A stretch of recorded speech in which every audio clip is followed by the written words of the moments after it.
and welcome back to Hotfix. This is our Shadow of the Showcase. Going to show off a run of the game. Before we get into it, just a few quick announcements or reminders. Flame Fatales is Games Done Quick's all-women online speedrunning community. The upcoming event, Flame Fatales, will run from August 13th to 20th.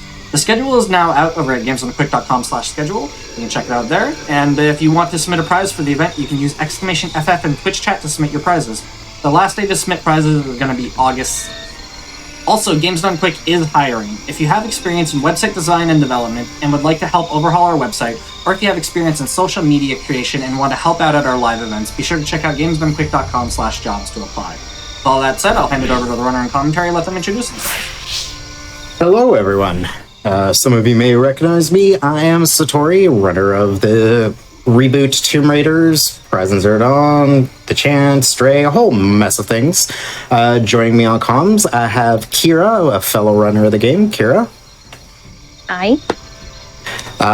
Yeah, we got a long run to get through. We got a bunch of unskippable cutscenes in this for those of you that have seen this game before. So go get your snacks, get cozy, because we've got a good run to get through. So time will start when I hit OK on the difficulty here. In 3, 2, 1, go.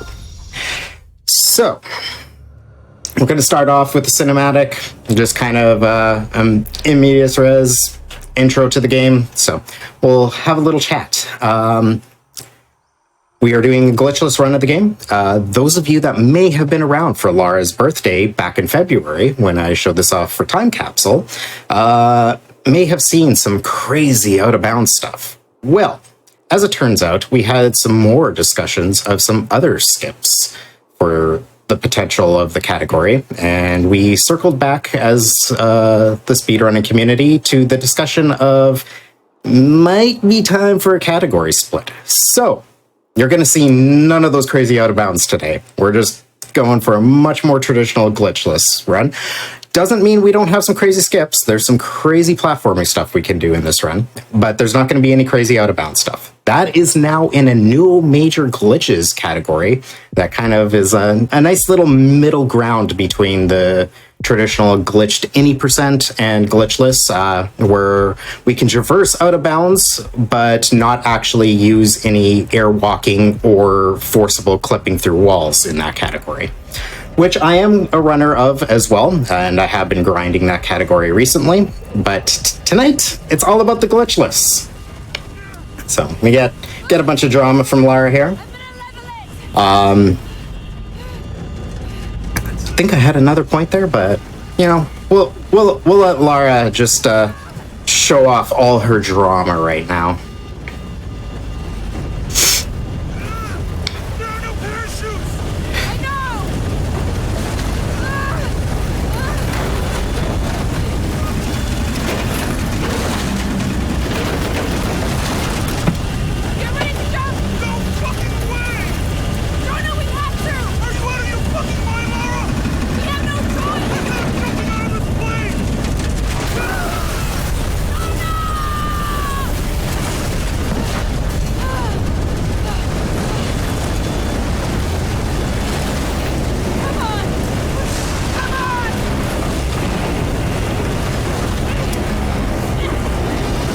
Well, that looked pretty fun.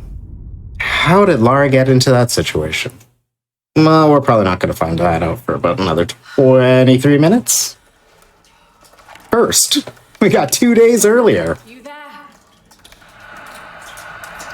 But because it's Lara, we're going to still find ourselves in a precarious situation. It may be 2 days earlier, but that doesn't mean she hasn't already got herself into something. We're trapped in some rocks.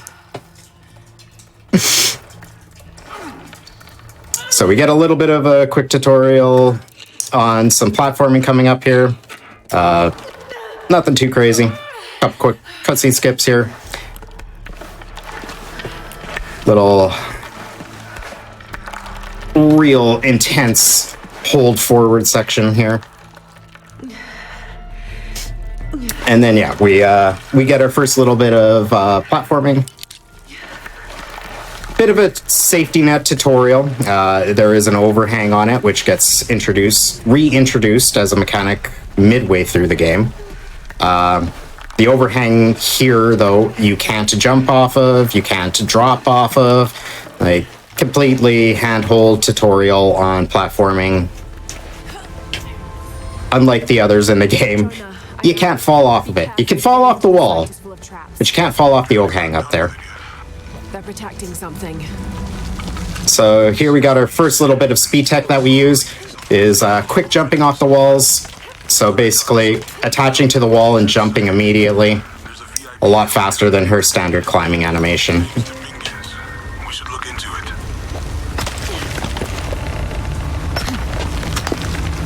But yeah, and then we get this overhang, like I said. Just kind of give you the little taste right off the get-go. Lara? And we not show off right off the start. Bruh. Traditional Lara. She sometimes likes to try to go into pre-jump animation when there's nothing for her to jump to. It's ridiculous. Does it in so many spots too. Yeah. I'm on my way in. Almost there. Normally don't get it there. There's a spot right at the end of the game where she loves to do that animation. Yeah. And it's just like, you got a good pace going or something, and you're just like, come on, Lara, please, stop that. Right at the end. Of course. Right before the final fight. And again, get some nice cozy, grab your popcorn. Got a little bit of story time with Lara. Trinity left their Wi-Fi router here. That may or may not be significant. I don't know. It might not be a Wi-Fi router. Laura! Wow. Just maybe. Load of this place. Guess all that research paid off. Now we know what Trinity's after. Yeah, they really didn't want us in here. I'm glad we followed your father's notes.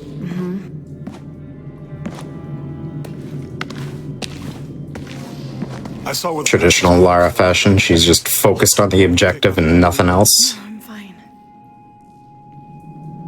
Jonah tries to show concern. Constellation. She shrugs it up, brushes him off, and yeah, he Fish. doesn't necessarily improve that, but Silver-crowned mountain. she's focused. There's a date here. But something's off. It looks like it was damaged. Perhaps intentionally. What? Why would Trinity sabotage this? They usually just destroy everything. No, I think the damage is older. But who would have tampered with it? Oh, look, the Wi-Fi router. Okay, it might not be a Wi-Fi router. Laura!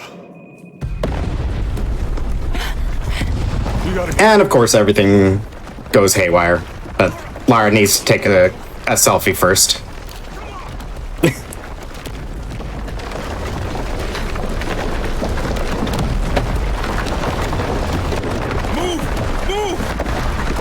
And this is still cinematic. I know, exciting. Trust me, we got some stuff coming in this run. Unfortunately. Any young devs out there? Taking pictures. Skippable cutscenes. Gotta add skippable cutscenes, not just for speedrunners. Yes, we're biased to speedrunners, and we want skippable cutscenes, but they just increase replayability for your games. Sounds good. I'll try and decide Casual what players it is appreciate it too. to do with it. As much as I love these scenes, don't get me wrong, I love these scenes. But By the way, this cafe is supposed to have really good food. I know the chef. I know the chef. Very hungry. After all of that, I'm starving. I could eat a whale. Whale. Such good jokes. Hilarious. Trinity's people are It's so hard not to copy them when they're I'll stay out of their way. when they're I want to talking. avoid what happened with the last Yeah, if you run this game enough, Hero does it, I do it. Pretty sure Pino was doing it when she was active, can't be far. but Must be in the courtyards. we all mock and recite the lines verbatim during runs because they're just ingrained into your brain. Yeah. All right, so Sound real hard not to copy them. Any sign of him? But Next little bit, just a little bit of slow walk. Again, it's just a little bit of exposition and setting of the story. Beautiful, beautiful setting of like the communities and the culture around here. Like, yeah, we got a bit of a slow walk section. So, nothing too crazy here, just taking as optimal of lines as possible. Hey, fellas. Jonah giving the world's best distraction for the Trinity soldiers that are coached by Rourke, who is a quote-unquote military genius who somehow has not debriefed his men on who Jonah Maeva is, a well-known accomplice of Lara Croft, so that he can speak to them with no disguise, face to face, and they discuss setting a distraction 10 feet away from them. But yeah, this works. Video game logic, right? Oh, makes perfect sense to me. Oh yeah, 100%. Jonah, I'm in. I always wondered about that. Like, how do they not know Jonah? I know. Like, what? Excuse me. Like, one of the lines in the game is actually, like, Rourke is a military genius, yet he doesn't debrief his men on Jonah, who's been with Lara from the 2013 game. Like, well, Trinity would be well in the loop of who Jonah is by this point, the events of this game. Jonah, Dominguez is not just the leader of the cell. I think he's the leader of Trinity. We need to be careful. Especially when you're dealing with the leader of Trinity. Yeah, no idea who Jonah is. You may have noticed that little kid there gets stuck on that lady. Happens every time. I really would love to speak to a dev and, like, find out. Did they add that lady in later and just never change the kid's pathing, or what? But he spawns in when you come around the corner and just gets stuck on her every time before he runs off. I want confirmation. No more guessing. Make sure we get visual confirmation. Jonah, they might have noticed me. I'll try the back alley. I'll find another way around. Interesting, not for the sake of the speedrun, but just as, you know, a casual observation from having done this so many times. All the NPCs through this area are somewhat RNG. An adult male is an adult male every time, an adult female is an adult female every time, etc. But the actual character model of which, like, adult male civilian Once confirmation Croft is here. will change every single time you play the game. Female, Caucasian, early 20s. Such a strange thing to make RNG, but it is. Except for this guy. This guy's always this guy. Did we ever time if talking to him made you go slower? Okay. Don't worry. Did we ever time if talking to him makes her walk even slower? Oh, okay. Are unlike anything we've ever seen. I actually don't know. I don't think it would have much of an effect either way. If anything, it would make her slower. Muscle memory jumped in there. I went to go split. Jonah, they've entered the big zone. I do it all the time. Just like my arm twitched. I'm like, wait, I don't have splits active. All right, so now we're starting to get a bit more into the actual, like, gameplay of the game. Technically, we can skip all that little bit we just did and start from right there. But, you know, we're showcasing. We start from the beginning. And actually, even on my world record grinds, I still start from the very beginning of the game. I don't take that free intro skip that we're allowed to do. Just because it just doesn't feel right. I'm running full game. You gotta run full game. As slow as that Doing is. it either. Alright, so we get a little bit of a tutorial on stealth takedown and Just shooting. landed on him. Jonah, Trinity just tried to kill a local archaeologist. Super hard stuff. Press triangle when you're behind someone and they don't know you're there.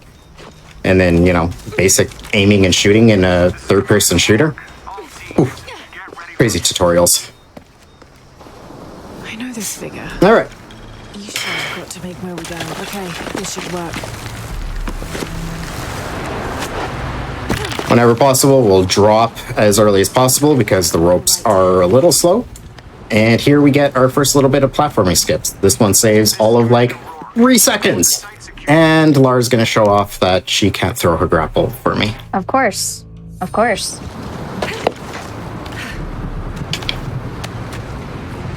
This is Commander Rourke. I want the site There we go. ASAP. When Dr. Dominguez arrives. So there's a few spots where we'll reload checkpoints. It's either gonna, like most games, either skip an animation or teleport us forward. That one skips an animation of her stumbling and looking down. All units, get ready. Dr. Dominguez is on his way down. Damn, I better hurry.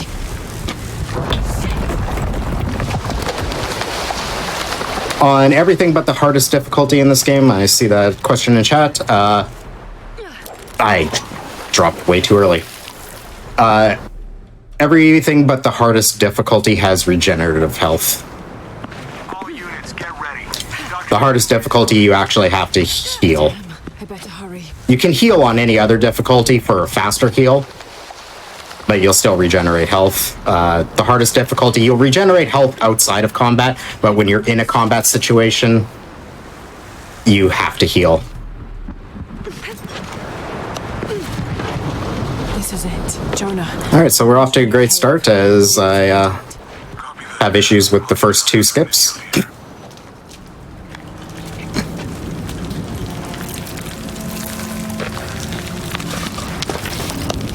It's all Lara's fault. Just blame her. I do blame her on the first one. The first one was, I don't know why that grapple didn't go where it should have. Be underwater.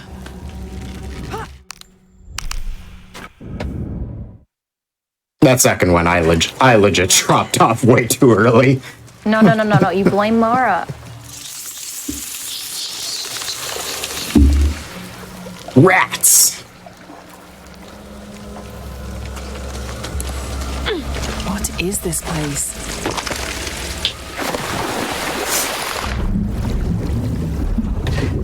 And if you've never played this game before, this game actually has some of the best swimming mechanics I've ever experienced in a game. Like, usually you think underwater levels, huge meme in gaming, horrible. They're not so bad in this game. The swimming's actually fairly well done. And we're gonna get our first little introduction to one of the environmental enemies of the game, eels. Kind of just a little teaser cinematic that's unavoidable. We have one other eel encounter where it's scripted, kind of like that, but we actually fight it off. And then every single other one we're going to avoid because, well, obviously, we're speedrunners. And it'd be slow to have to deal with them, and we know how to avoid them.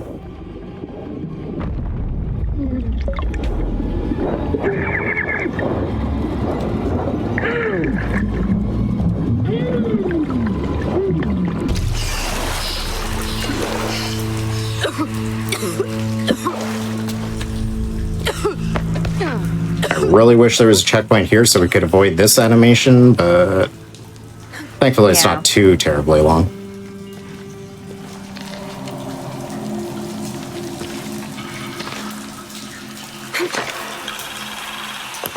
I have to find the temple. All right, Kira, you want to explain the little cinematic skip here? You're better at it than I am, actually, anyway. No. My setup's so slow compared to yours. Come on. Well, okay. This basically skips a pan to the temple thing up there, showing us where the key is and stuff. That's what that basically does, because she has a little slow walk pan up to the section there.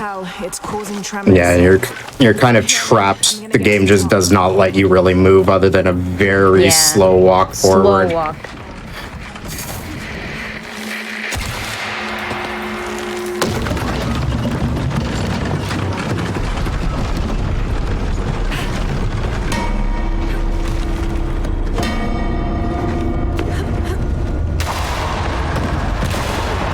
He never does that for me lately. The The skip of the always- braking. Yeah. Yeah, it's so hit and miss whether she actually does it. But And so annoying. I did a little jump there. That was purposeful inputs. I remove all actual directional input and only do a jump off the handhold there, because the second one from the top is scripted to break away. So it involves an animation where it breaks away and you drop back down and then you have to jump up. So you can hopefully, as I actually got it today, and we were just discussing, is a little hit and miss as to whether she's going to cooperate with jumping past it, jump right past that and avoid the animation entirely.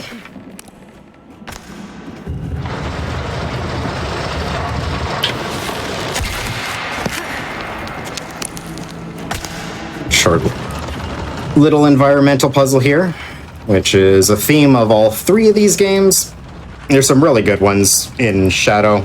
I mean, they stepped up their game starting with Rise in terms of environmental puzzles and optional tombs and all that kind of stuff. But Rise is disgusting. yeah, I hate it. As glitchless runners, we do not like Rise. It behaves It's disgusting. quite a jank.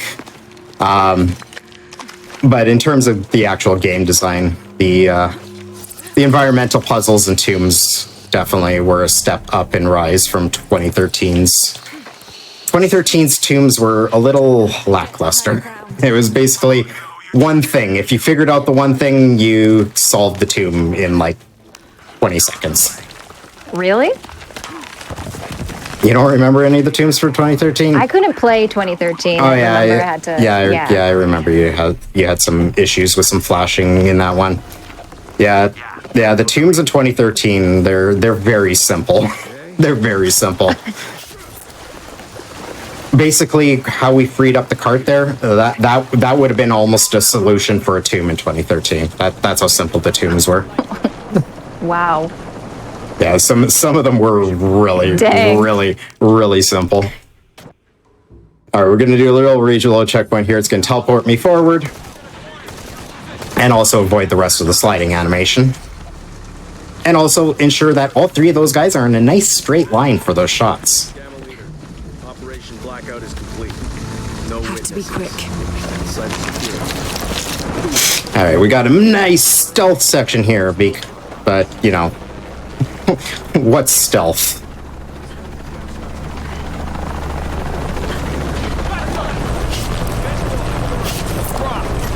And if you could hear the sound effects there, I actually stabbed that guy right there during the cinematic. Come in. We saw the flame spike. You okay? Shit, there's more of them. More coming. That guy up to the left has not moved forward yet. Sir? Jeez. I hope that's one of them. Okay. Sure, bud. All right, so there's a little bit of RNG behind the enemy pathing for there. That was an example of really bad RNG. Normally the guy will move forward a lot earlier than that, but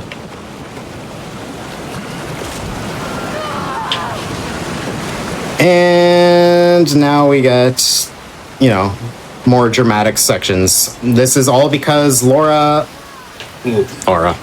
took a dagger in the kind of tomb that we were in earlier, the caves. She took that and it apparently started an apocalypse. She just impulsively grabbed it because she could hear Trinity getting closer. So, rather than think about it at all, she just grabbed it.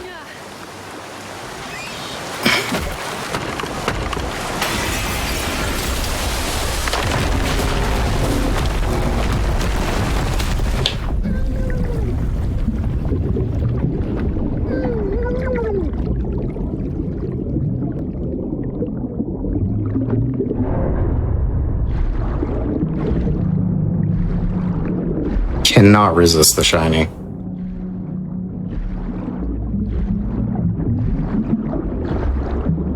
That's Lara. She means well, but she doesn't, despite being well educated, doesn't necessarily think things through a lot before she acts. So another animation skipping and moving us forward. Restart there.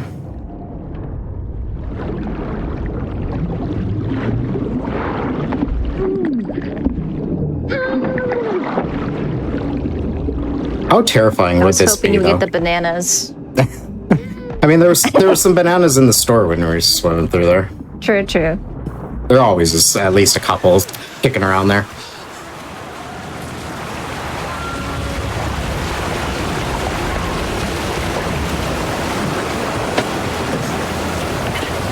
Alright, so Kira and I both run currently on PS5 console, obviously, which means we're running this game on console at 60 frames. There's a jump right coming up here that she loves to short.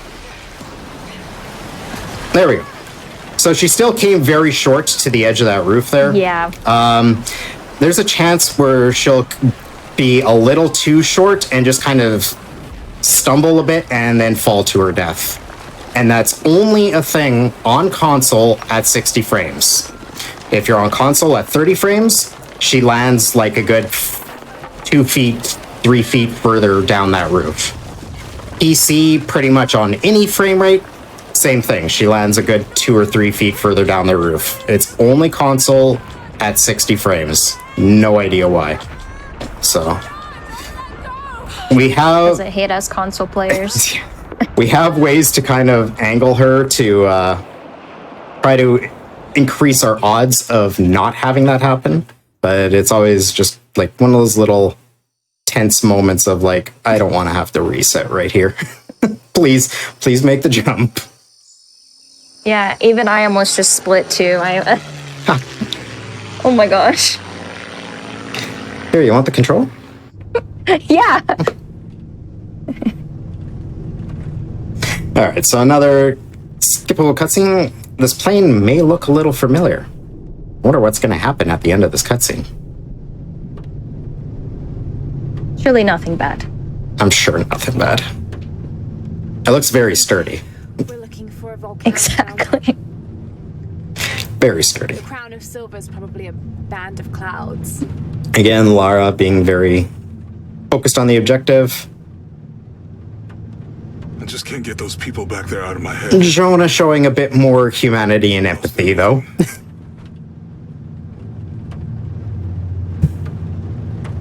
The riddle says Lara just wants to stay on task. the Silver Crown Mountain where the twins confer. I wonder what the twins are. This storm looks like bad news. It's just a little rain. It's like, nah, Jonah. Suppress your emotions. Focus on objectives. Don't feel things. Find it. How do we know we have the right one? Gut feeling? It's our only clue.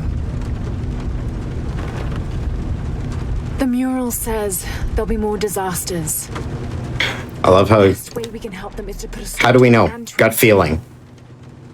And then we get. Okay, How do we really know? but how do we really know?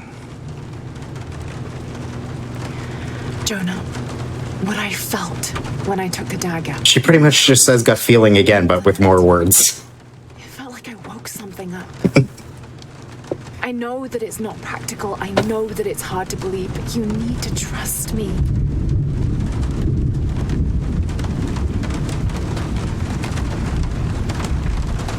We have to trust each other.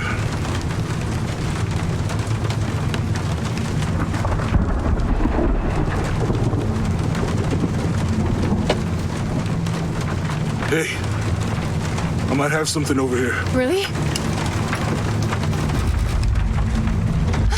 That's it. And that's obviously it. They're looking for I don't like this storm. a mountain surrounded by a band of clouds. It's obviously that one, because I know I lived out in Alberta and spent some time in BC and that, Miguel, is there anywhere to land? and I've spent a lot of time in the Rockies, so I can't think of any mountains that ever had any clouds around them, so obviously that's got to be the mountain that they're looking for.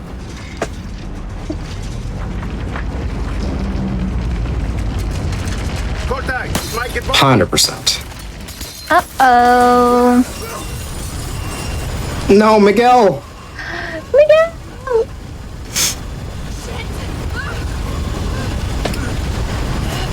I'm gonna level it. What are you doing?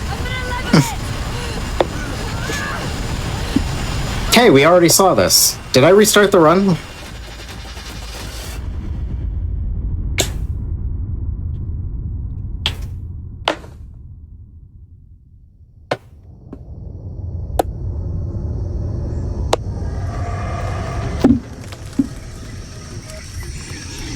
Alright, so we're out of the plane crash, and all of a sudden in the middle of a jungle in Peru. And we all know jungles have zero threats whatsoever, so I'm sure this is just going to be a happy, fun time. There's no dangerous animals that live in jungles, right? I can't think of a single one. Yeah. Well,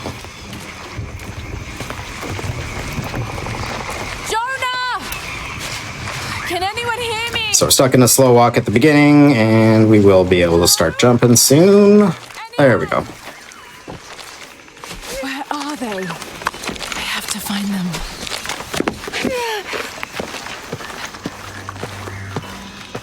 My past 2 runs, she like grabbed it and then immediately let go. Were you scramble jumping? Did you just accidentally drop off immediately? Because I know I've No. caught myself doing that a few times. Oh, really? Yeah. Just like get into the rhythm of scramble jumps and then try to go for a scramble jump on that last jump. And obviously, I might have done that then, because it Yeah. was like, why are you doing that? yeah, because so one of our bits of movement tech until we get an improvement to it right away here is scramble jumps, which we scramble slightly forward and then jump faster than her regular sprint speed. The scramble button is the same as the button to drop off of ledges. So if you try to scramble at the wrong time, you will drop off a ledge. Hello? Jonah? Miguel? Can you hear me?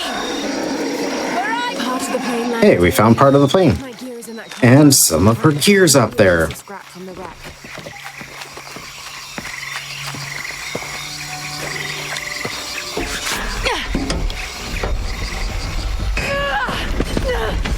And what better knife in a survival situation than the propeller from your plane? Damn it.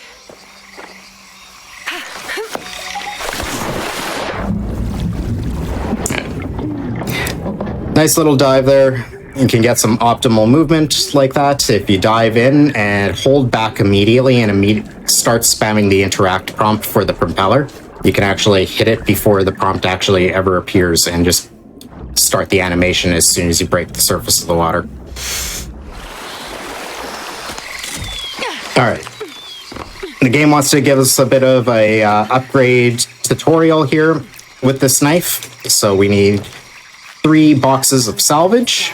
I need to find something to show. And we also need to know that we're going to need to upgrade the knife, and the game's trigger for that is trying to cut and failing to cut a rope. So, conveniently, already got 2 of the boxes out of the way before even doing the rope, and the rope's right there.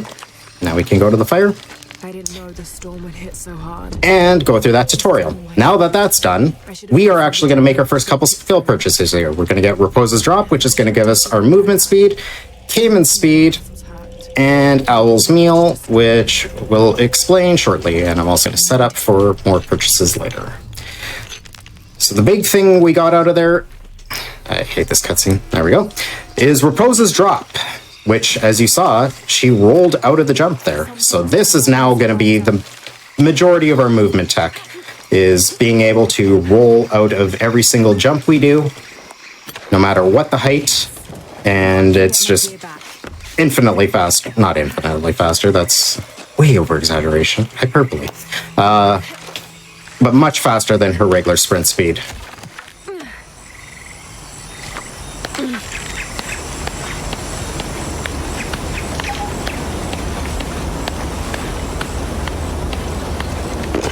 So here we come into more of stuff from the plane. Like this. Miguel appeared to be in here and spilled a bunch of ketchup everywhere.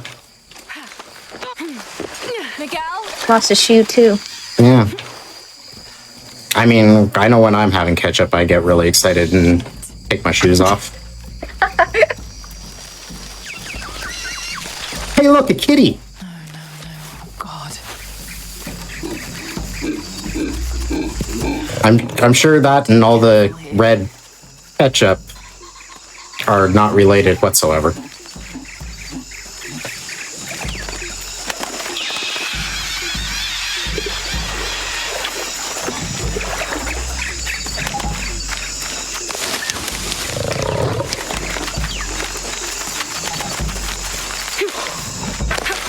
So, Kira, you want to try to explain the mechanics behind how this fight works here? I will try, yes. So basically, we clearly have to fight the jaguars, and we go around picking up the things on the ground, the berries, the sticks, the feathers on the ground, and you have to, you're basically spamming her bow, so it cuts her reloading. Yeah, Why isn't he leaving? It's an aim cancel. On that phase, he always likes to go for a second swipe for me. I don't know why. Hey! Are you? Oh. He went for a third swipe on that. Oh my god. Ooh. That's... I've never died in this fight. Wow. I didn't even know that the checkpoint was going to be this bad because I've never died in this fight. Oh my gosh. God damn. Well then. Dude, why? Oh my gosh. It didn't help that he spawned in and landed on top of me, which did damage immediately. Okay, so those are stayed collected. Oh my gosh. Yeah, so we do an aim cancel.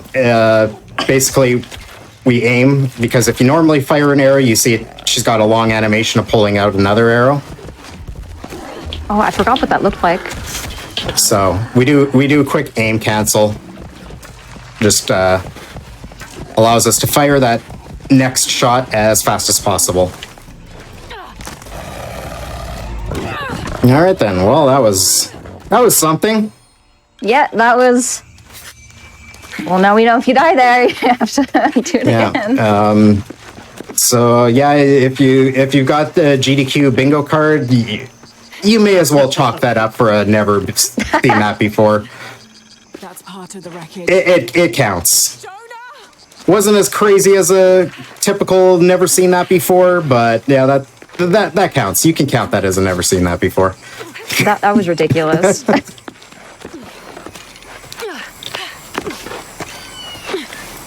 Plane!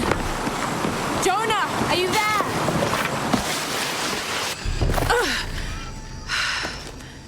Alright, so we meet back up with Jonah. He had a parasite in his arm. We cut it out for him and everything, which is why his arm's bandaged up. And we continue on our way, trying to get to where Miguel was going to try to land the plane at. A little village called Coaquiacu, which is a very fun name to say.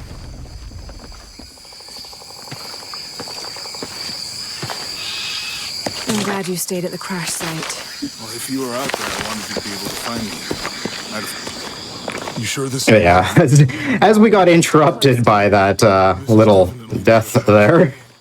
How that fight also works is there's several phases there. You saw the Jaguar ran away multiple times. Basically, it has to take a swipe at you. It doesn't actually have to hit you, but it needs to swipe at you. And you need to do a certain amount of damage, which is about 3 or 4 arrows on it. Sometimes 2, depending on if you get a little bit of a charge to the shots. We go for fast shots rather than charge shots, but... You're right. Yeah, you have to do a bit of damage on it, and it has to swipe at you, and then it'll run away for the next phase. And in between those phases is when I was collecting all the items. I love the little dance he does when he goes off the wall. Yeah. at the beginning too, where he just does Yeah. that little leg shake. Lifted with those counterweights. I'm surprised he can go behind you and almost fall off. Have you had that where he like almost dies? I think the water power I don't bridge think so. It's too heavy. I haven't had it either, but he'll like do it, but then it'll just pop right back out.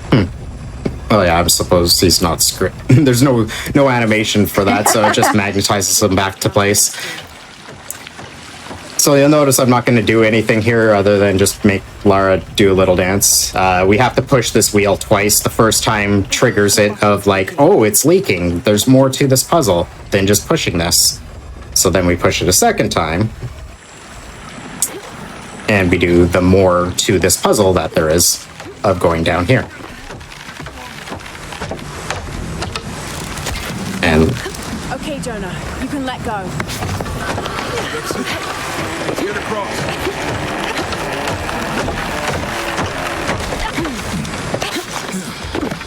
and no double Jonah memes. I was about to say. Yeah. There's a... To the village. You can take a purposeful death crossing that bridge there, and it'll cause 2 models of Jonah to spawn in. He'll be like waiting across the bridge for you, and then also coming across the bridge with you. So you'll have 2 Jonahs spawned in. But unfortunately, that or any checkpoint resets will mess with the pathing of this Jaguar. And for optimal strats, we want it to run forward like it just did there.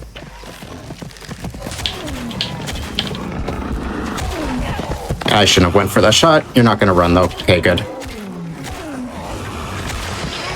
Hey, hey, hey. One shot. Don't run on me. Nice. Help me with this.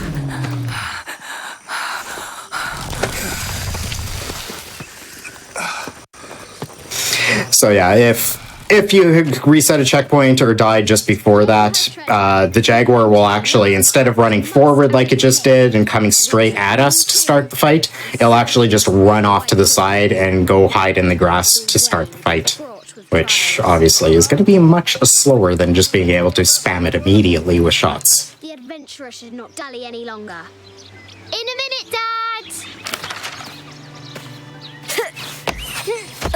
So now we get a little flashback sequence High walls of the castle beckon, taunting. with baby Lara. I haven't seen this in a while. Our hero must be quiet to avoid Yeah, hurting them. our new no major glitches category, as I was discussing, has a skip that will allow us to skip this entire chapter of the game. And the fight I just did. Expect Croft to climb the castle. So the fight I just did and this entire chapter are skipped in the other 2 categories, I guess, for the game, if you want to include the regular glitched category as well. Is taller than she thought. This section is completely on rails. The devs decided that you should not be able to throw a small child off of a rooftop. Our hero For some reason. He's climbing, looking for another way in. So you actually have 0 risk here. This is basically just hold whatever direction you need to be moving, and that's it. Yeah, you can't fall off, you can't drop off, you can't jump off. 0 risk to all this platforming. Any stumbles and slips that you see are 100% scripted. I mean, I'm having a very tense time, and I'm having to concentrate really, really hard right now.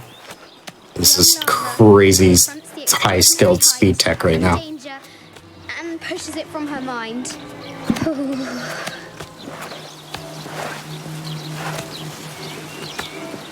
Like right here.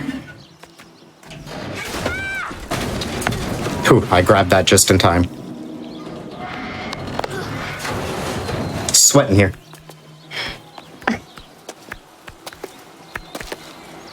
Almost there. We do have a little bit of speed tech here. When she reaches out here, I can press up immediately and it kind of snaps her into place instead of having the full animation of her reaching and pulling herself sideways. Goal. Now, onward to the forbidden. Cuts all of like 0.2 seconds. These parapets are damaged. She'll have to squeeze through. But hey, time saves, time save. close. She can almost touch it, but an invisible force field stands in her way. There must be another entrance. Our fearless adventurer has reached the... And yeah, this section got totally, like, intense balancing section. Gotta make sure that I'm pressing on the stick the correct directions. Ooh, I almost lost it there. Oh my goodness. Oh, I almost lost it there. Whew. No, again, those are completely scripted. All I have to do is hold forward. She's gonna stumble twice there, no matter what. She spots the way in below. She will have to be careful.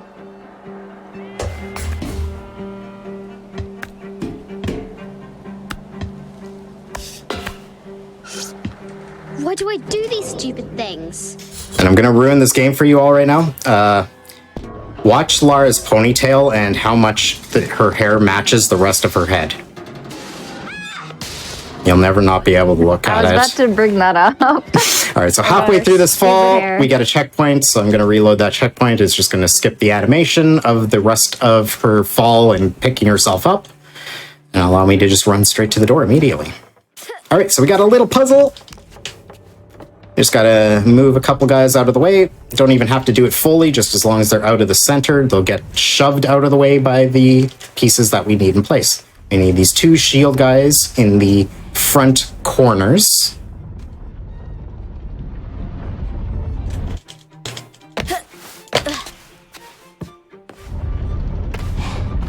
And then there is a ladder behind us that we need to drop down.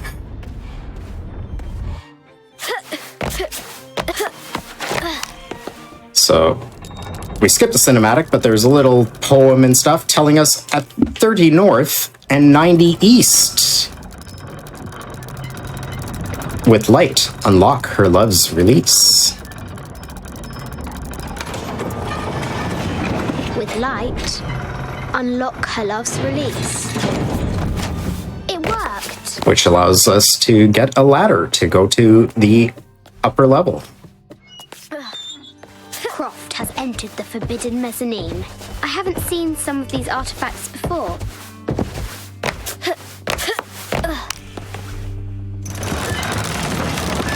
This will shine some beams onto the knight's shields. So we get two little autosaves in a row. On the second one here, I'm going to do another reload checkpoint, which is going to teleport us right back down to the bottom. Get the ladder back out of the way, and now our queen is free. Unlock her love's release.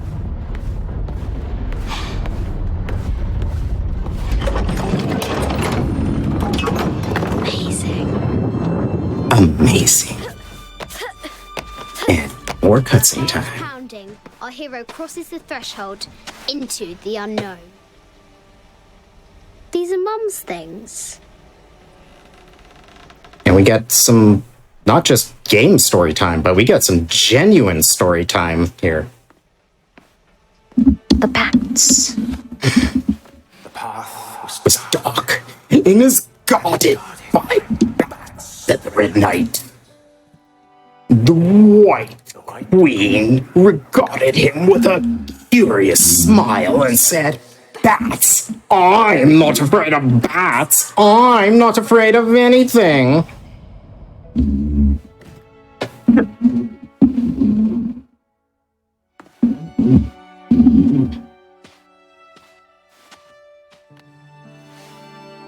Lara, as a child, You and me are riding a T-Rex in... I don't think she really understands verbs. Somehow that painting is of them riding the T-Rex? Not sure she... Leave baby Lara alone. Not sure she understands the meaning of that word, but...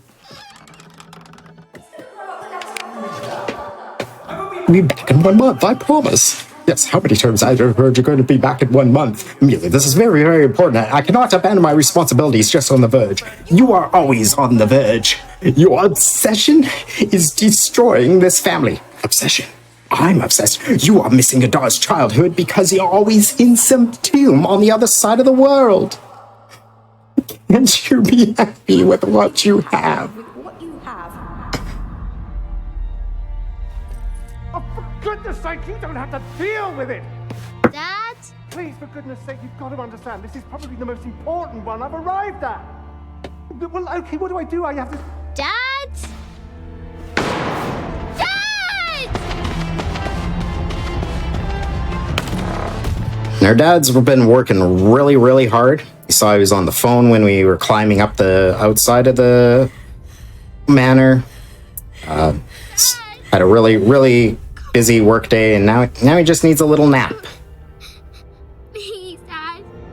Wake up! Yes. Just a little nap.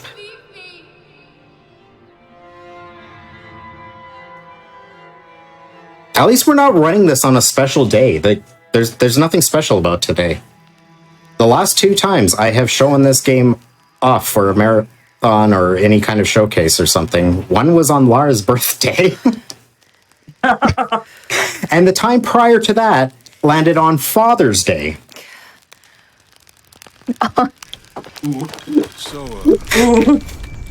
All right. So from the Jaguar, we have to put on some special gear. We only need to put on the top. We don't need to put on the bottom of it, so we just spam through that and back right out. Jonah's here this time. Yeah, Jonah's here this time. So yeah, Hi, Jonah. we trigger opening this in the no major glitches category, but Jonah is not here. So Lara just kind of like has help from an invisible Jonah to lift up that log.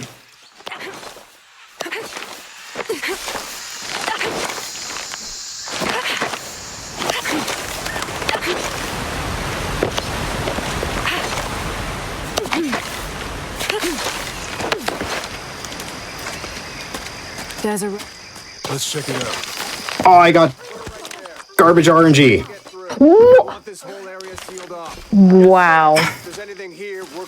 So that's rare, but that guy can walk diagonally like that, where he walks toward the mud wall. He's supposed to walk in a straight line, and we just kind of slip a little past him and then start rolling.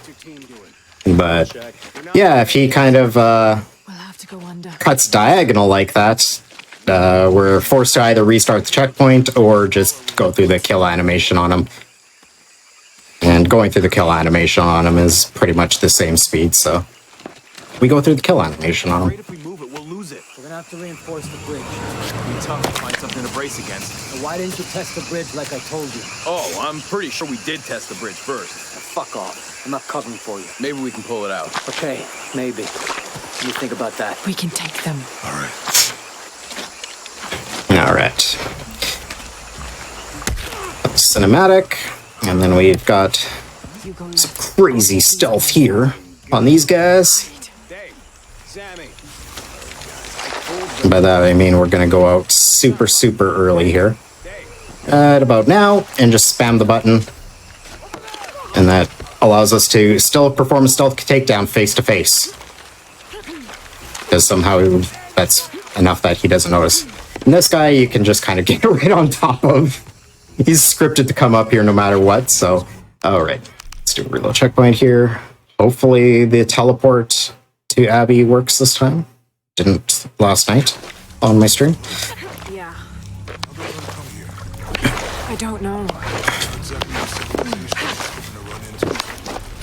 Alright, so now we get fire arrows.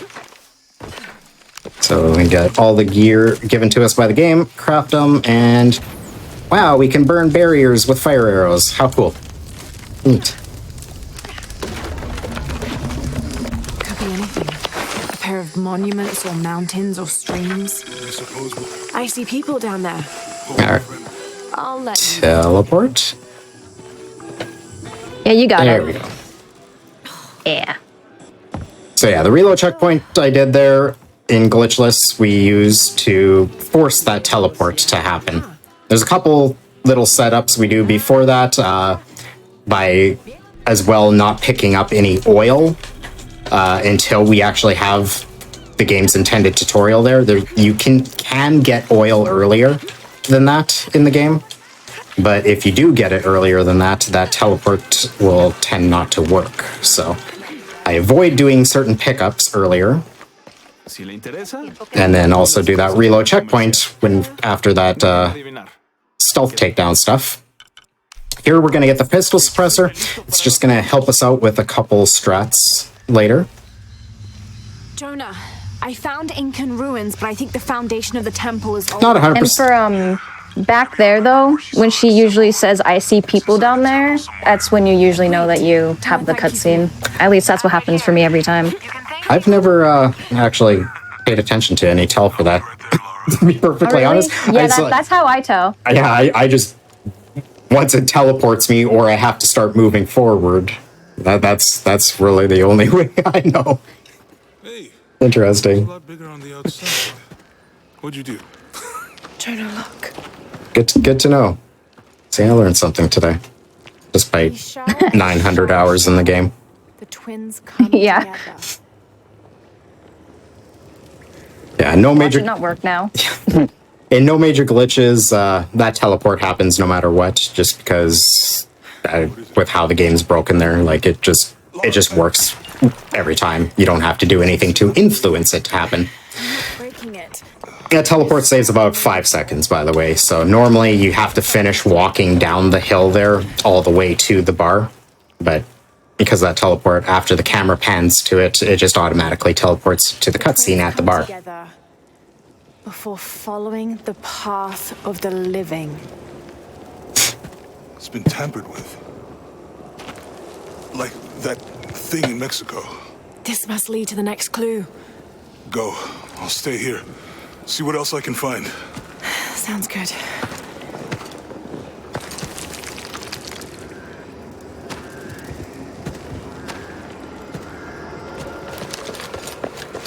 I don't know how we're going to find this temple that we're looking for. Got a jungle to search. It's gonna be real hard.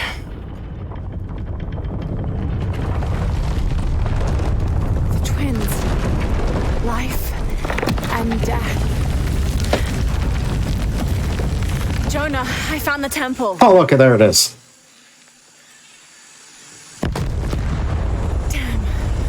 Trinity already there. I don't know how Trinity found that. So hidden. I don't know how they beat us there.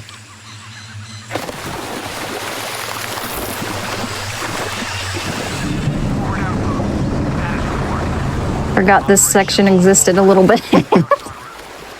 I don't remember this.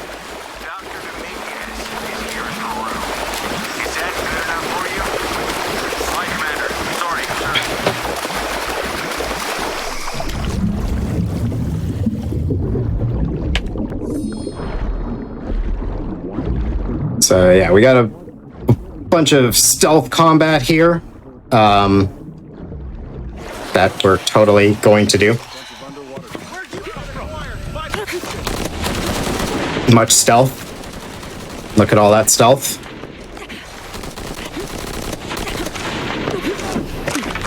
All right, we got a checkpoint here. We're going to reset. It de-spawns the enemies behind us, but the major reason we do that is it's going to ensure that these guys are all pathed where we want them. Shoot a distraction shot so that guy further up there goes and stops and stares at the wall. And this is where we start to make use of our pistol suppressor. So quick little headshot on this guy. We're almost there. All access points are covered, and most of the barricades are full. We're taking cover. Almost isn't good enough. Get that guy, and that guy. There's one more guy in this direct area right behind us, but as long as we get to the door before he gets any eyes on us, we're able to do that. If he sees us before we start the animation on the door, though, we have to go through the combat to be able to open the door, unfortunately. So that's why we ensure that we get through that with a little bit of stealth maintained, because it allows us to interact with the door while enemies are still alive. But yeah, as long as we start the animation, we're fine. So the guy that was literally right behind me while I was opening that door. If he had seen me while I was opening the door, he would start shooting at us. Generally not going to get enough shots to kill you, but I'd still be able to continue opening the door. The game wouldn't break me from it, as long as the animation is started before you get alerted. So here we get a little puzzle. That picture that Lara almost got herself killed earlier in the game, right at the beginning, actually is part of the solution to this puzzle. The game has you reference it in your notes. But this is a set solution and set positions as well. So we already know the answer and we can just go straight for it. As well as the optimal way to turn the pillar. So, you know, we get as little turns as possible.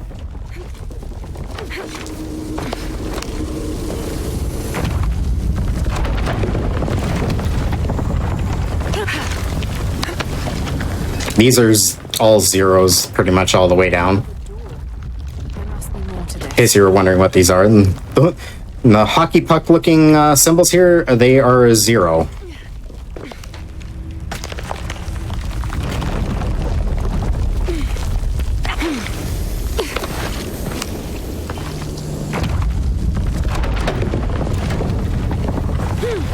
Hey Jonah, any progress? So here she talks to Jonah. Jonah's going to give us the answer for the one side where we're missing a number. I think I've seen a date on the left somewhere. So he tells us that this is a 0. What's the final number for Shaq? Oh no, that's the one we have to reference. Jonah tells us this side. Right. Which is a 7. The dot with line with 2 dots above it.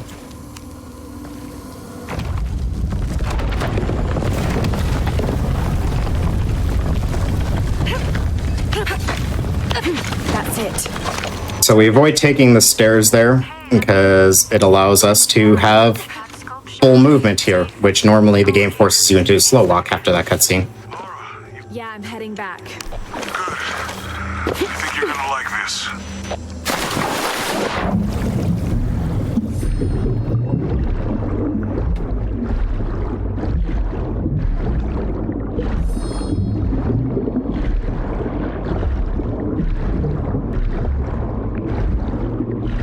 So in this room, there's a ton of piranha, and it's a really long swim. You're supposed to have some breathing holes.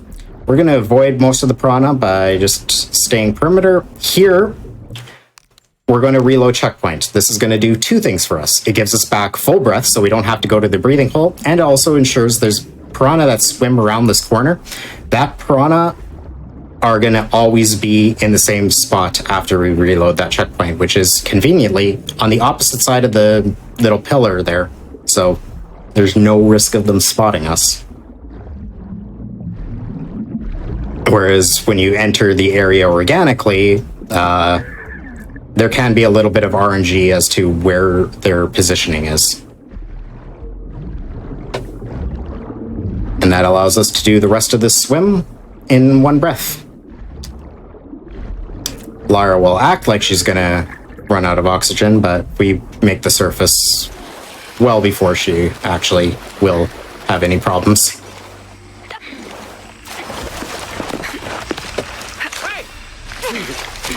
Now we're supposed to have a little tutorial here, but we turn sideways and jump, and it allows us to skip it.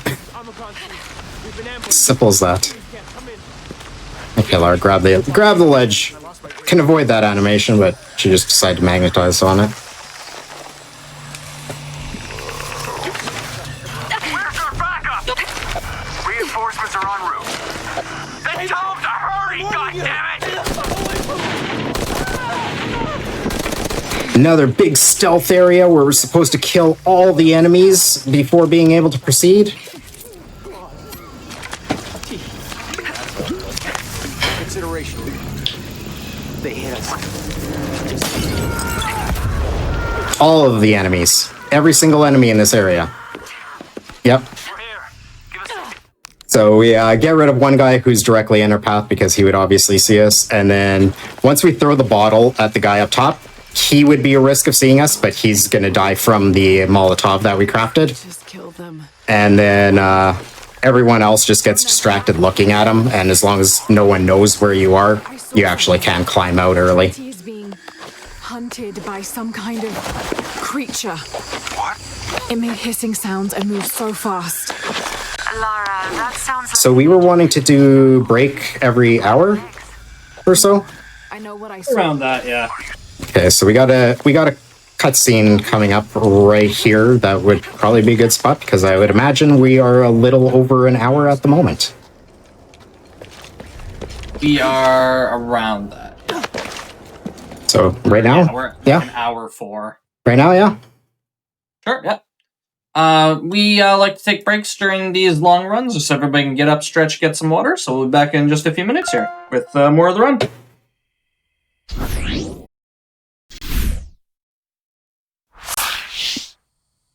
Hello, everybody, and welcome back to the Games Done Quick Hotfix. We are in the middle of our Shadow of the Tomb Raider showcase, and I'll just hand it right back over whenever you're ready. All right, let's get going again. In 3, 2, 1, go.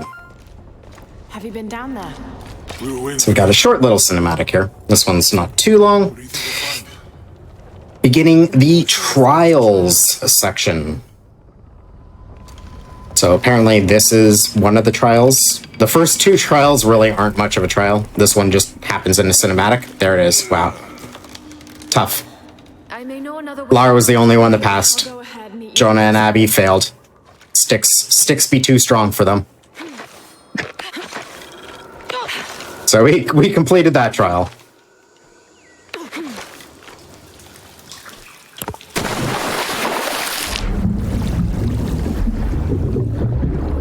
Alright. And into here, classic tight space loading gate. Coming out the other side, though, we will get an autosave and a checkpoint, which, again, is going to allow us to get full breath back, so we don't need to use any of the breathing holes. But, in addition to that, this room has 2 eel in it. And reloading this checkpoint ensures that they are in the exact same spot every time. So the first one will be visible right now. There it is on the left, but we're past it before it can actually see us. And then the other one's going to be off to the right here, but coming around the pillar, and if we hug the left wall, it's never going to see us. Simple as that. We don't have to deal with either of them.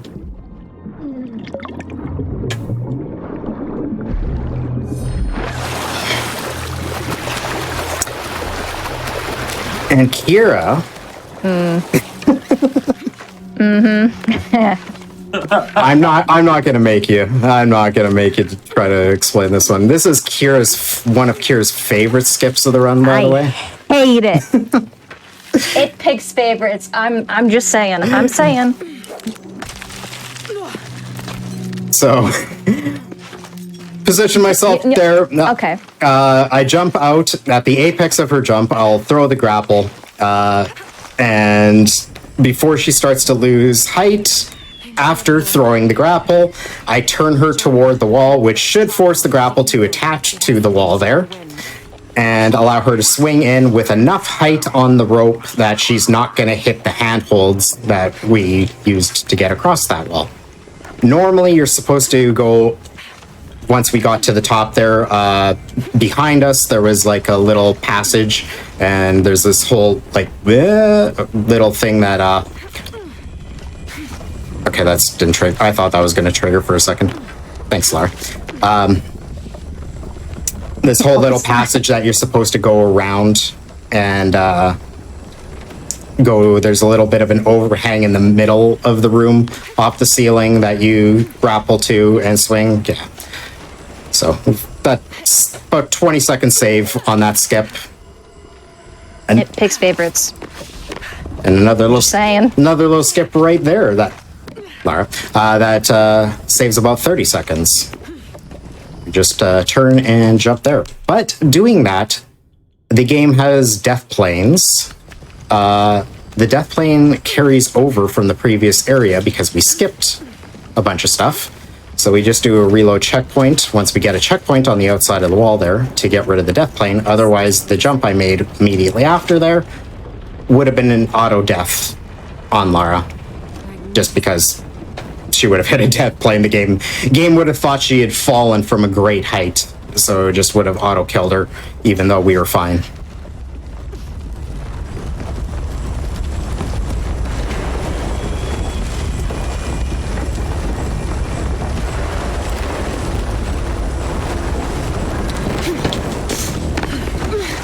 So yeah, this is the only one of the trials that's really like a trial. If you ever played Rise of the Tomb Raider, there's an infamous section toward the end it's a giant climbable orrery, which is a movable model of the solar system. And the platforming on that is infamously bad and frustrating, even casually. Never mind trying to do it fast in a speedrun. Yeah. I don't have confirmation, obviously, but I like to believe that the Trial of the Eagle was the devs going like, let's do something like the orrery again, but actually make it good. Because it's kind of the same concept of having to climb this giant spinning, moving thing, but it's actually well designed and not needlessly jank and frustrating. Yeah, I never realized that it's actually really similar. The ladder should turn now. I try to forget that run. Just block Rise out. If I'm not currently doing a Rise, I don't want to think about doing a Rise run. For real.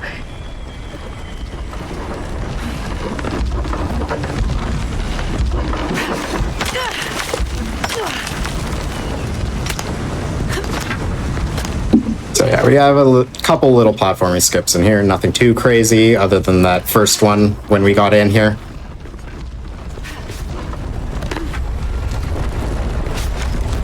A little bit of RNG on the spinning pieces here, so sometimes we have small little waits. Sometimes we don't have to wait at all.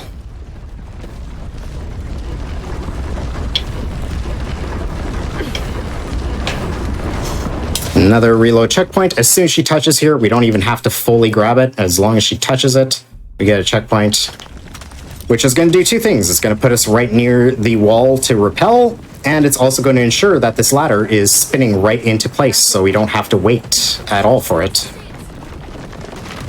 Because normally, if I just went for it down immediately, we would have had to wait for this to actually move into place.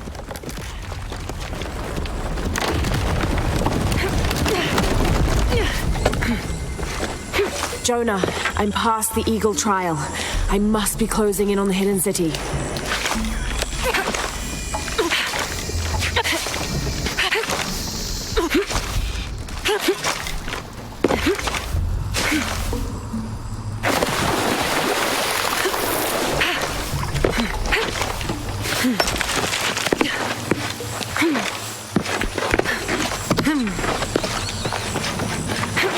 So nothing too crazy there, just optimal platforming. Are you gonna do the skip? Oh, the cinematic one? No. Yeah. It's not worth it. It's only, what?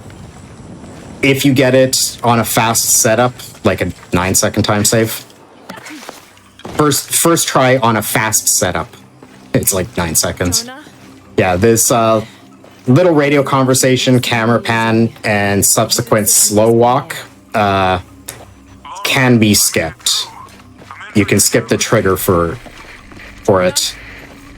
But as you can see, it doesn't last that long, and like I said, you have to get it first try. So this section seems really tense, I know. But Got to be more careful. honestly, it's not. If I had input display up, you would be able to see I'm already spamming for the jump right now. Like, as soon as I start to swing through, you can spam for the jump, and as soon as she's able to jump, she'll just jump to the next one. So as long as you throw the grapple when she does jump through, you're good. Right. Hate that animation.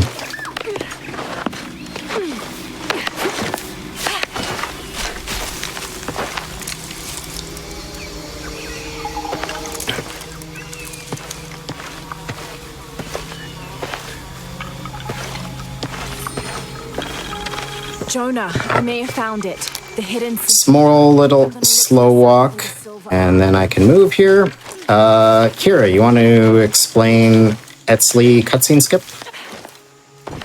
Yes. So this skip basically skips a cutscene that is unskippable. Don't hit the trigger. Yeah, the stairs are the trigger. If you hit the stairs, it's over. God. Who's there?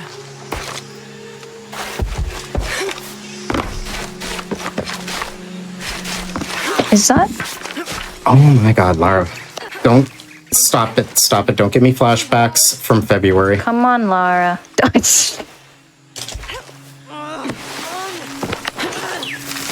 can hear you.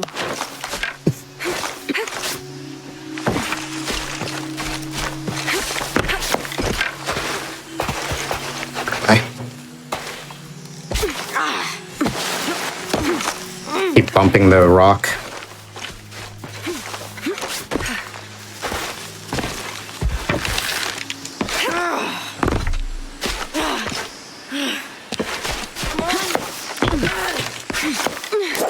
Okay, retribution.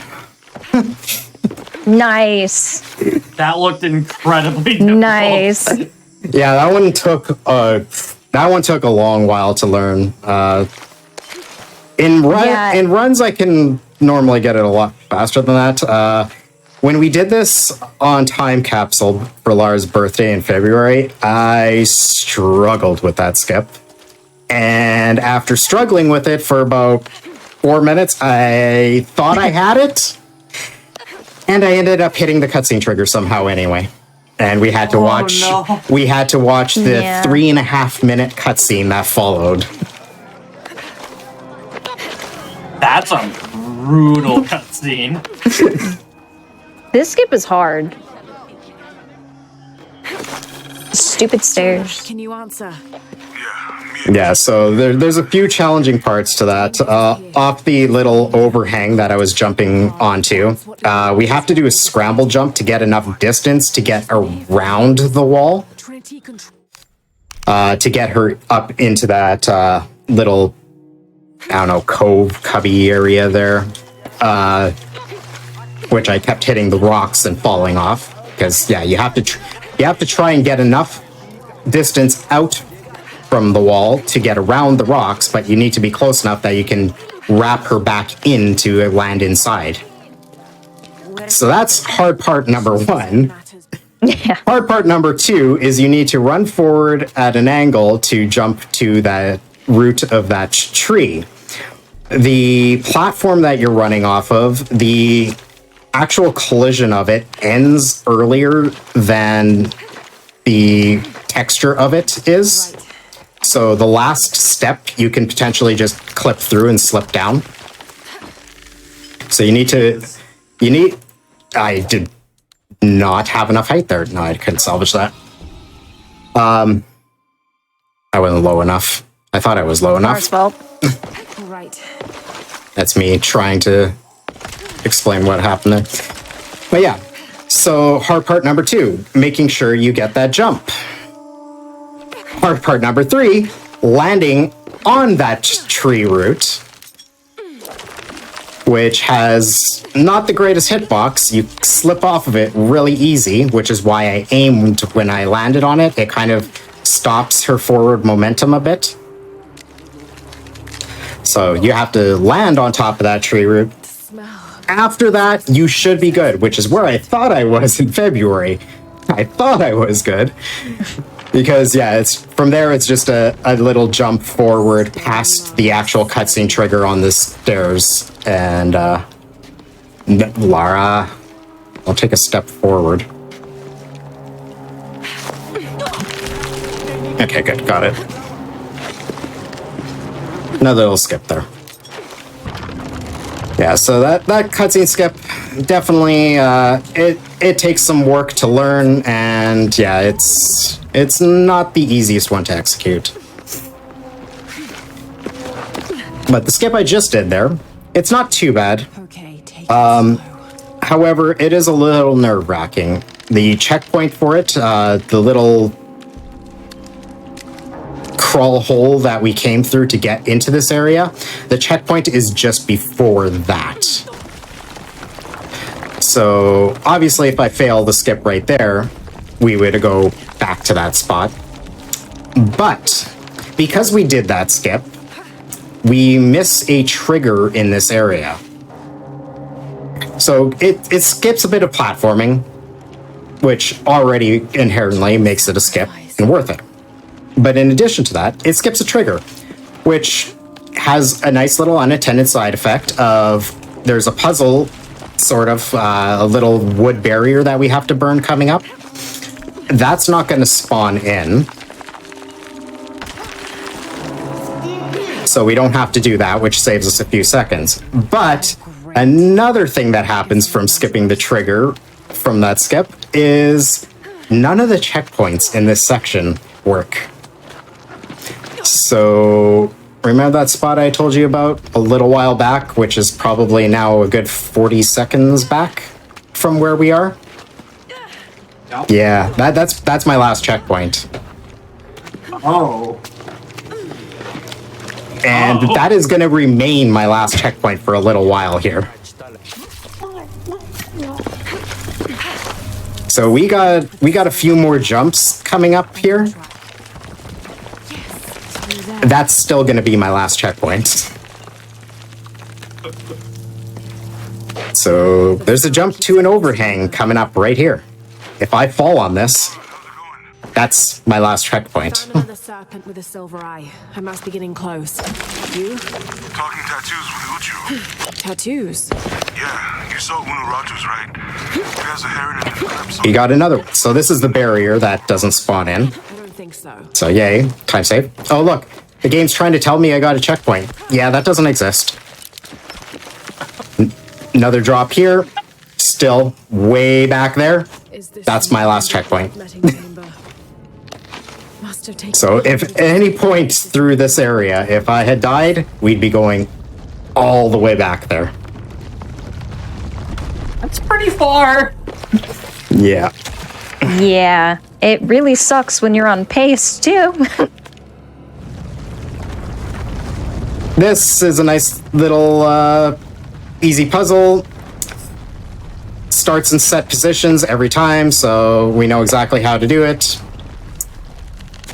One turn counterclockwise. Had to think about how a clock actually works for a second. Oh, no! As if I was just about to say the soft lock. I was about to say that. Oh, I was about to mention the soft lock. God. Oh. So remember my last checkpoint? No!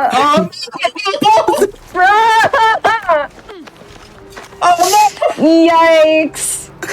As if I got the soft lock. I was about to talk about it when you get done talking. This must be the place. I can't believe that. Oh my gosh.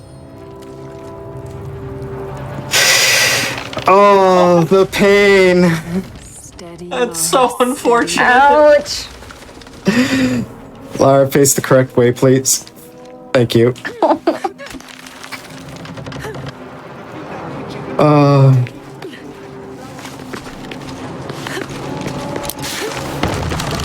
Yeah, so you can see why this skip is a little nerve-wracking. Yeah, it makes a lot of sense. Yeah. Dang. I think I dropped too late that time. I swear, dropping on with is the most reliable to avoid that soft lock. I dropped when he said Uchu, not on with.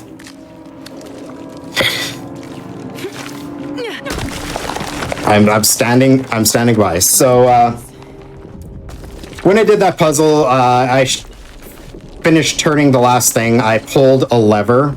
It's supposed to fill a basin with oil to set on fire.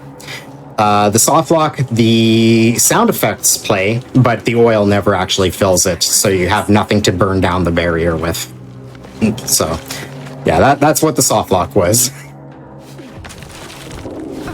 That's so unfortunate. Yeah. Is there, like, any way around it?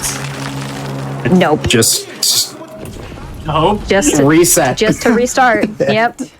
Yeah, on a PB grind, it's you just that's a dead run. Yeah. I was on like really good pace, and then it happened to me, and I was very upset. Sorry, I just meant, like, is it random or? I have theories. I still am not 100% certain as to how it works. So what I was talking about was, I feel like I dropped late on that one. I have a theory that dropping on a certain line of dialogue off of this next little bit here prevents it. Because I've never had it when I drop at a certain point, so I'm going to be a bit more diligent in this time.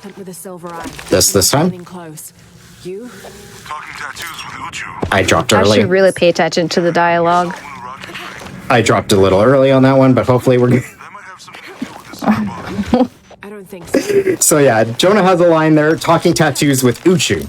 I try to drop when he says with. Because I have found dropping early has given me soft locks, and apparently dropping late gave me a soft lock there. So, yeah. Be nice, game. Don't do it. Don't do it.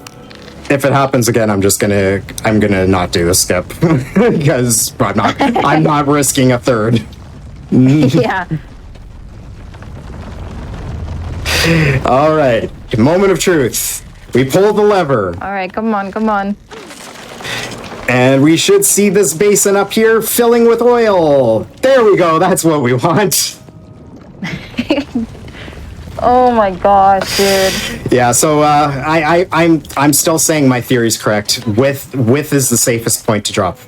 When Jonah says with, drop.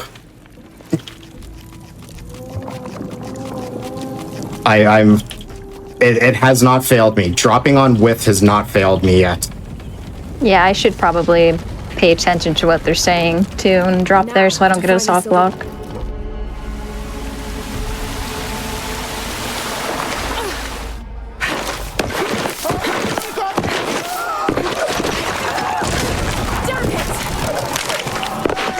And everyone who runs either no major glitches or glitchless can thank me for that, because the skip that causes all that was my discovery.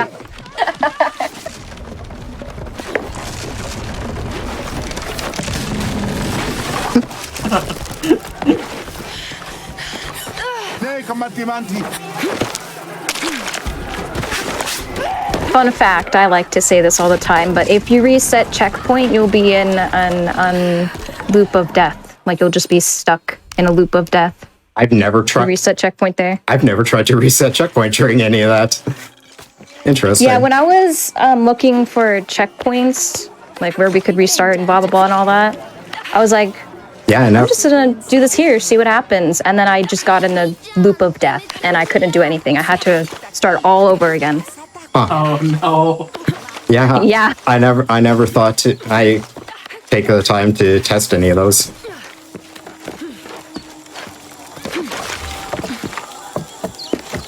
So yeah, remember that checkpoint a while back? No, I'm joking. we have valid checkpoints again.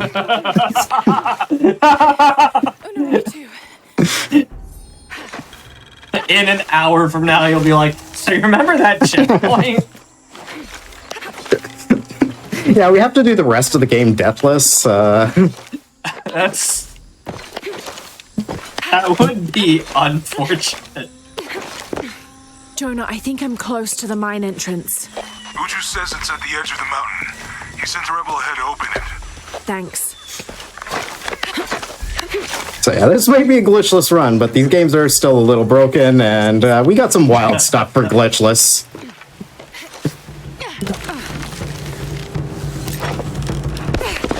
I'll need to be careful.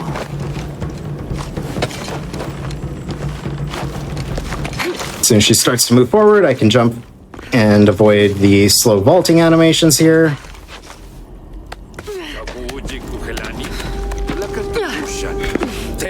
This nice conveniently placed rock there that allows you to jump off of it and get up top without having to go through the vaulting animation.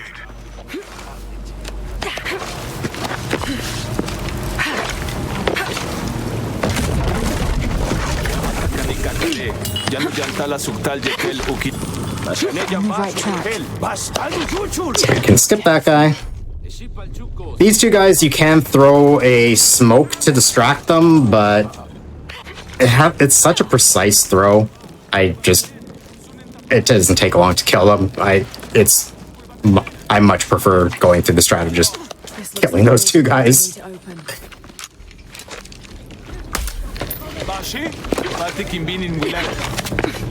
Alright, so distraction shot for that guy so he can't see me. And then there's one guy right here guarding the last spot. Gonna shoot the ground. That should keep him distracted so we can just leave this area. This is another area where if the enemies are aware of you, you have to kill absolutely all of them before you can climb out. When you try to climb that last area, Lara will just auto let go of the ledge. Unaratu was captured. Are you okay? So, I'm going off to the box. I don't know how long it'll take. as long as you can slip out undetected, you're able to leave. The Eye of the Serpent. That's it. Thank you for not attaching, Lara. What the hell? What was that? I don't know.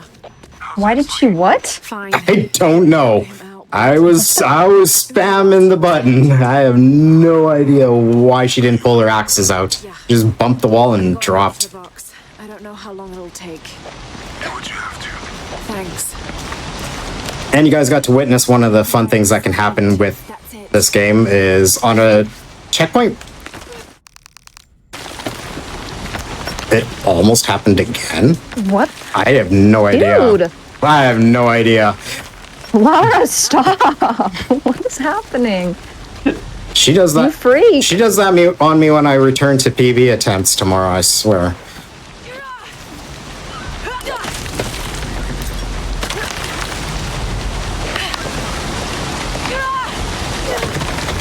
I was so scared with that because you didn't go down and get the checkpoint. I thought something bad was going to happen.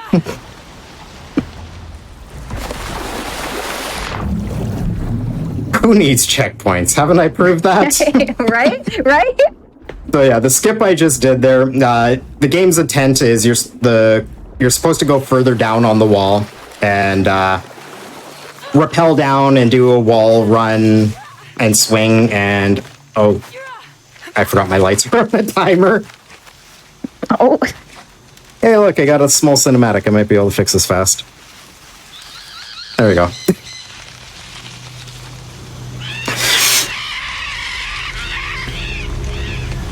Looks like there's a temple down there. But, yeah, you're supposed to do a wall run and swing to actually the little bar that I grappled off of. You're actually supposed to swing by hand off of that. What's Dominguez gonna do with her? As long as he needs... You're supposed to swing by hand off of that. When you go down the wall, there's a checkpoint on the wall. So, for safety, if you're going to go for the skip, you can climb down the wall a little bit and then climb back up to do the skip, and it's still faster than doing what's intended by the game. Or you can just go for it, but then your checkpoint is just before squeezing to come outside there. So the same checkpoint I got reset on when she didn't attach to the wall the first time, the first wall there. So if you fail to skip, you know, it's a fair time loss if you don't go down and get the checkpoint.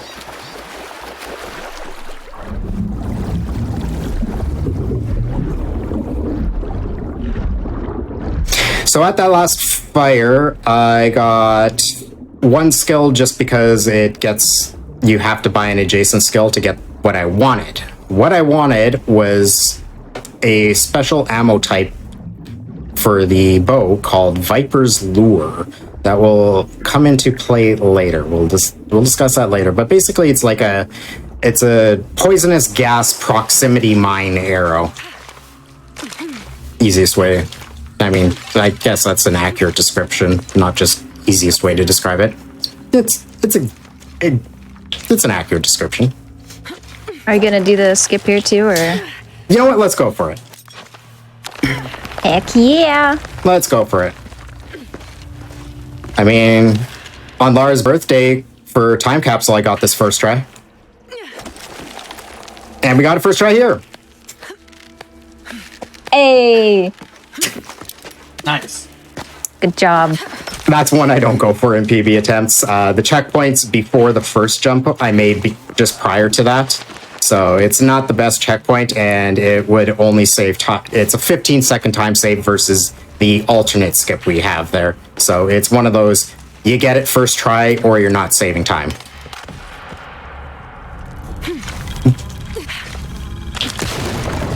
And despite me getting a first try there, it is not easy. There's so many little things. No. You have to jump at a certain angle. You have to have the camera angled at a certain way. You have to time your throw at a certain time. There's so many things that you can make an error on that skip.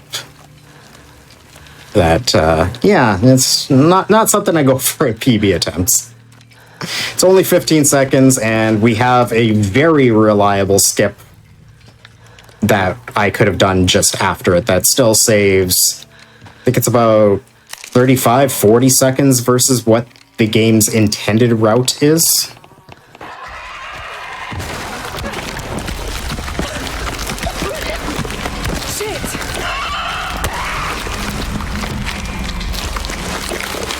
Oh, sorry, that was scary. Right, jump scare. Ah! Ah! Oh, yeah. Terrified.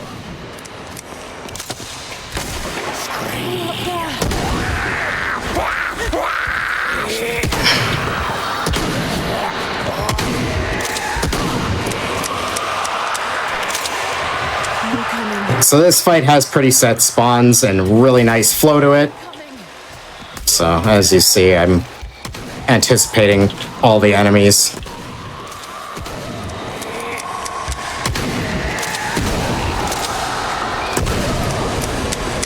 Simple as that. How many are there?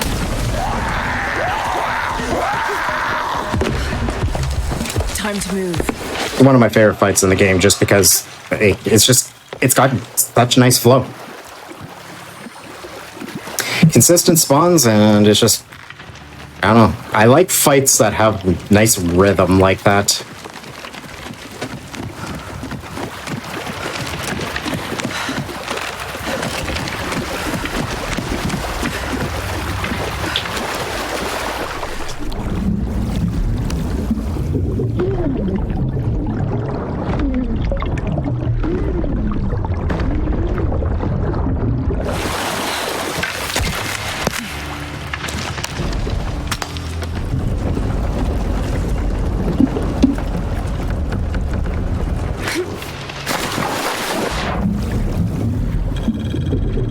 In another spot where the second wheel there still spins and you may have to wait on it, but optimal movement there, its starting position is the same every time, so you should be able to pass through immediately, provided you don't mess up your movement.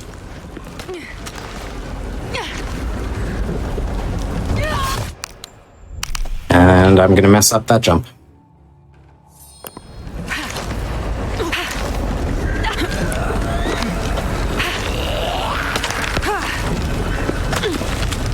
You want to try that again, Lara? Please. Please. There we go. Alright, Kira, you want to explain this skip and hopefully I do it justice? I will try, yes. So this is another one, just like at the bell puzzle. It skips a pan of the whole area. And oh, you got it. I thought that was going to be a death. I didn't actually roll properly. Yeah, but it just skips her going down and panning to the area, and if you miss it, you can't go back, obviously. You have to be really fast, too, because the checkpoint comes up pretty quickly. Yeah, as soon as you hit the surface of the water, you hit a checkpoint, so you won't be able to go for the skip again. So you have to be really, really fast. Which would lose about 20 seconds, so it allows me to get to this side early. Normally you would... So there's two kinds of skips you actually can do there. There's obviously the version I just did, but normally there's like an overhang there that the game kind of intends you to attach to and then rappel down. If you do that, you get a really like obnoxiously long cinematic of her just like looking at the area, and you can't cut the rope to drop down until she stops like commenting on it. But you can just jump straight into the water. Like, you're not going to die or anything, so you can skip the camera cinematic. But if you jump straight into the water, you have to swim all the way around, and there's 3 enemies that you would have to kill on your way to where I got to just by doing the skip that I did.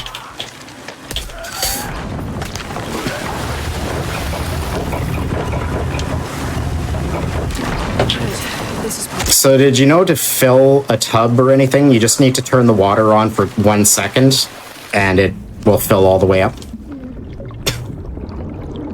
Oh, it's like one of those new fancy taps. Yeah, this puzzle, yeah, it just auto-fills as soon as the water makes contact with the correct area, so nice little time save there. You don't actually have to fill the area, just turn the water and turn it back to where you want it. And I turn it immediately to its final position and set the rope to turn the final pillar in place because more enemies were actually spawning into the area there. But since I had that set up to turn already, as soon as I returned to the crank after killing the first few that would have been on top of me immediately, I could turn the crank before the additional spawns can reach Lara. Otherwise, you would have to deal with them before you can actually turn the crank. So.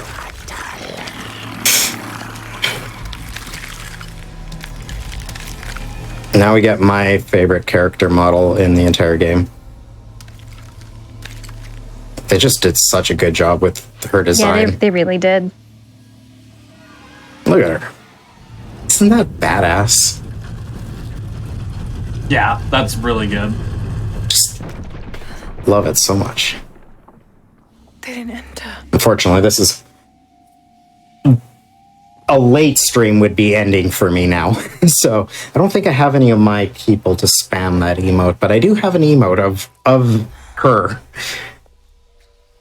That's a pretty sick emote then. Yeah. I'm just like, I need a good Angie emote. Yeah. Yep, there it is. And you'll see why at the end of this cutscene, why she's the Angie emote. Yashiel, goddesses of protection.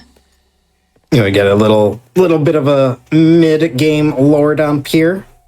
The silver box of Ishal was for As to the origins of the silver box we've been looking for, and also what these enemies are. Ah, there we go, Dez. Dez got the Angie emote there. They're protecting it. Is that why they fought me so viciously? Here they keep the Thanks, box Dez. until the sun's renewal. That's a great emote. Here. It has to be here.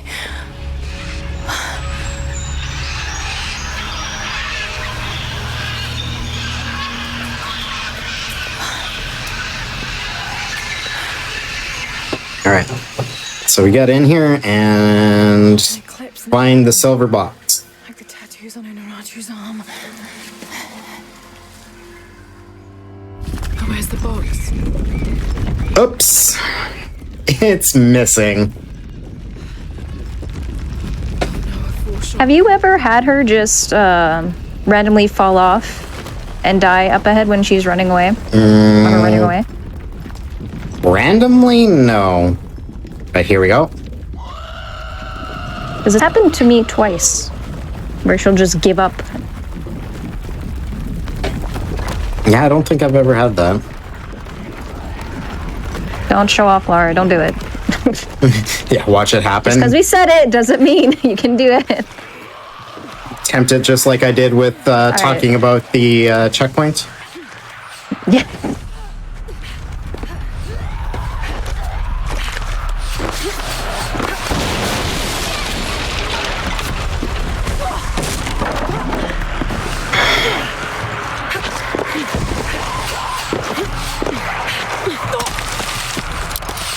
So I'm going to avoid using our jump rolls for this section, because I find if I do them, the game can kind of break a little at the end of this section. And you'll make the final jump, but then you'll suddenly end up in a death animation. Like right there, instead of having that cinematic, there'll suddenly just be a few of the enemies on top of her killing her. Weird. Yeah, so to avoid that, I do only jumps for my movement tech for that section. I don't know what it is, but I find after there's like a little wall I have to scramble up there, and there's a short, like, 5-second cinematic or whatever when you mantle up it. After that point, I don't do any more rolls. Just to hopefully avoid that. And it seems to work. The other thing that can trigger it is as you were witnessing, there's a few enemies that spawn along the edge of the path while I was running. If you get too physically close to any of those enemies along the way, I've had it trigger that at the end as well. So avoiding the movement and getting too close to any enemies seems to prevent that from ever happening.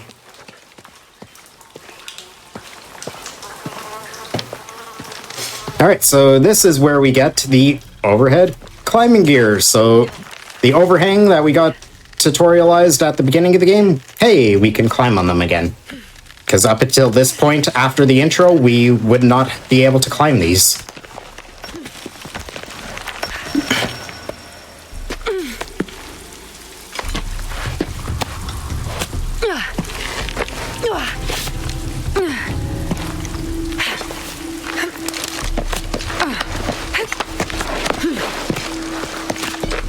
All right. So we got some more overhangs here that we're supposed to go up and climb on and jump from one overhang to the other. The animations on overhangs are really, really slow. So we try to avoid those as much as possible. And we're just going to swing on them instead. And I did a reload checkpoint there because how I'm locked out on the rope right now and swinging, there's a chance that won't work properly if you just go for it immediately when you try to give forward input to try and swing. Instead of that, she'll just climb up the rope. She just won't walk out for you. So reload checkpoint there prevents that from happening. All right, we're going for another risky skip, and I'm not going to get it. We'll give it one more try, and then I'll just take the intended. Because the checkpoint for this one, thankfully, is really nice.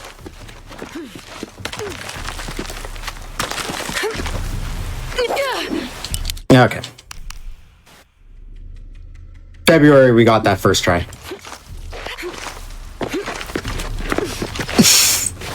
So yeah, that is little overhang there is what our end goal is.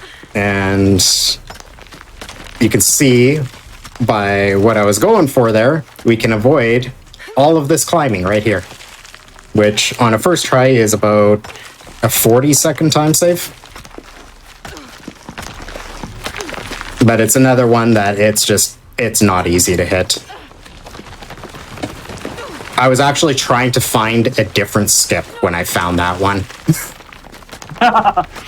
It was just one of those like happy little accidents. I was trying to see if something else was possible, and then the grapple just attached to this instead. I'm like, apparently that's possible.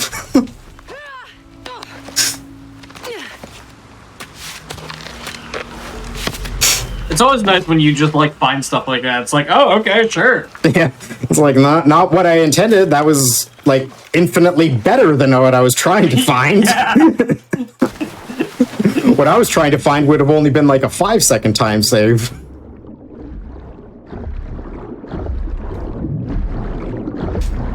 And hilariously enough, what I was trying to find is possible, but even worse to try and get than that. So not only is it less of a time save, but it's actually like harder to hit than that is.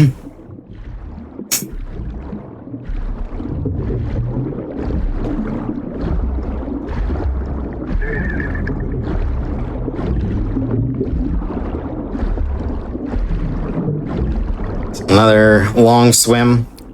One of the things kills I got that I think I missed touching on because I was talking about the movement tech more. At the first fire of the game that I bought skills at, we bought one that increases her swim speed. So that is part of, I mean, she's just got insanely unrealistically good lung capacity as it is, but one of the things that does allow us to get through a lot of these swimming sections without needing to worry about taking a breath is she does have increased swim speed.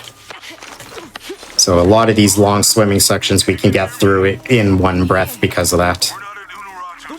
We're in a cave nearby. The entrance is marked with a heron and an eclipse. On my way. So earlier on in the game, Etzli got captured. We went and freed Etzli. And when we freed Etzli, Unuratu got captured instead. So now we have to go free Unuratu. Maybe they could provide support. So we got a new fancy outfit that's going to allow us to get into the temple. Which, in No Major Glitches, we don't need because we just go out of bounds to get into the temple.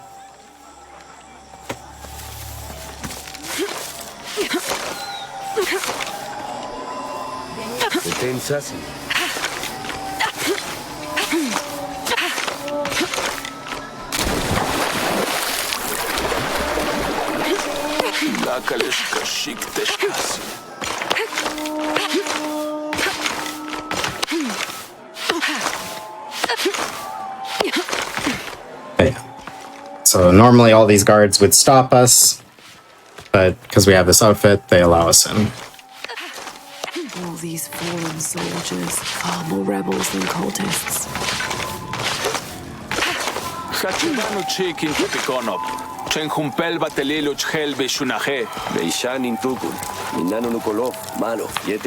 A little bit of forced slow walk. They're here though.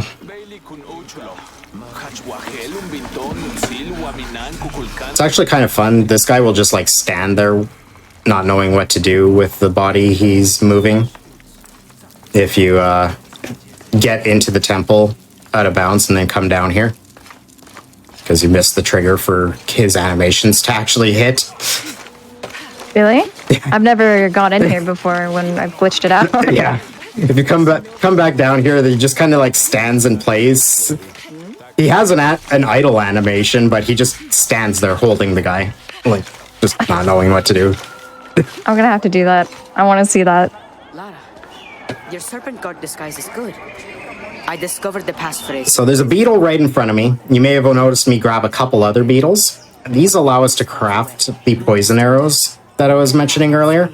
The first fire of the game we got a skill as well called Owl's Meal, which allows us to harvest bugs for poison or... What I can do. I can't remember. There's another kind of bug. I can't remember what it gives you. I think the fear arrows are from an insect as well. And we got horrible RNG of it. Oh my god. Aww. Beetle. You can go in there? Wow. Well, I didn't know you could go behind there. Innocent eyes will blink. I thought it was blocked off. I'm an idiot. Learn something new every run, I guess. Yep. I really thought that area was blocked off. Okay. Amaro, remember who you are. I am one of you. All right, so... Oh, right. Reload checkpoint. There's a little radio conversation that's coming up. This reload checkpoint allows us to avoid getting stuck in it and having a slow walk. We had a little cutscene there of Unuratu talking to Amaro, aka Dr. Dominguez, the leader of Trinity. He's originally from this village. And his brother was actually Unuratu's husband.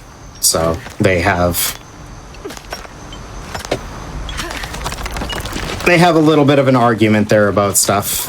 Unuratu wants the best for Paititi, and Amaro kind of does, but in a much more controlling way of his own vision of it, and not necessarily what would be best for the people of Paititi. That was close. A skip of the last little bit of platforming there. Oh my god. You know, that's the first time I've seen that. That little skip? Yeah, I don't remember that being there. That skip was one of Pino's finds when she was running. Really? Yeah. Huh. Well, that's horrifying. Yeah, and then also they kept during this is a section that's got some, you know, rough platforming that's not necessarily the most fun to execute, just period. And on top of it all, the camera is infamous for braking in this area, where it'll just like pull in its own direction on you sometimes, or refuse to turn the direction you want it to. Yeah, that skip just kind of increases the likelihood of the camera braking. So, in addition to everything, there is that.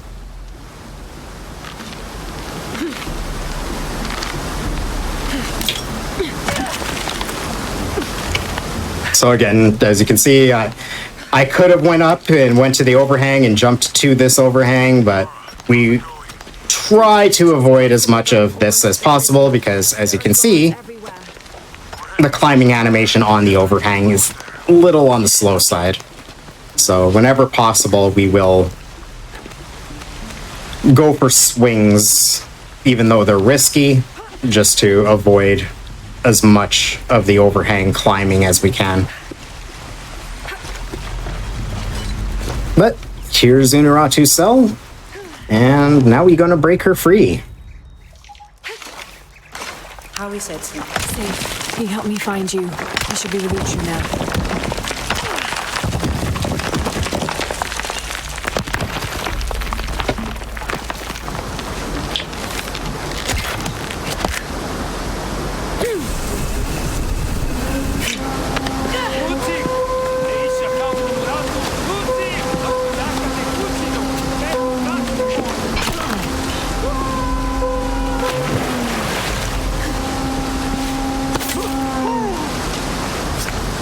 Camera.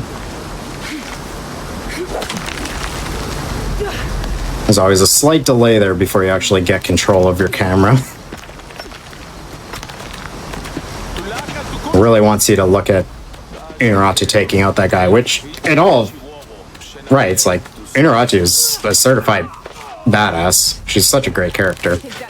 But, you know, I got my own jumps to make. I don't want to watch that animation. I think we're clear. Let's go.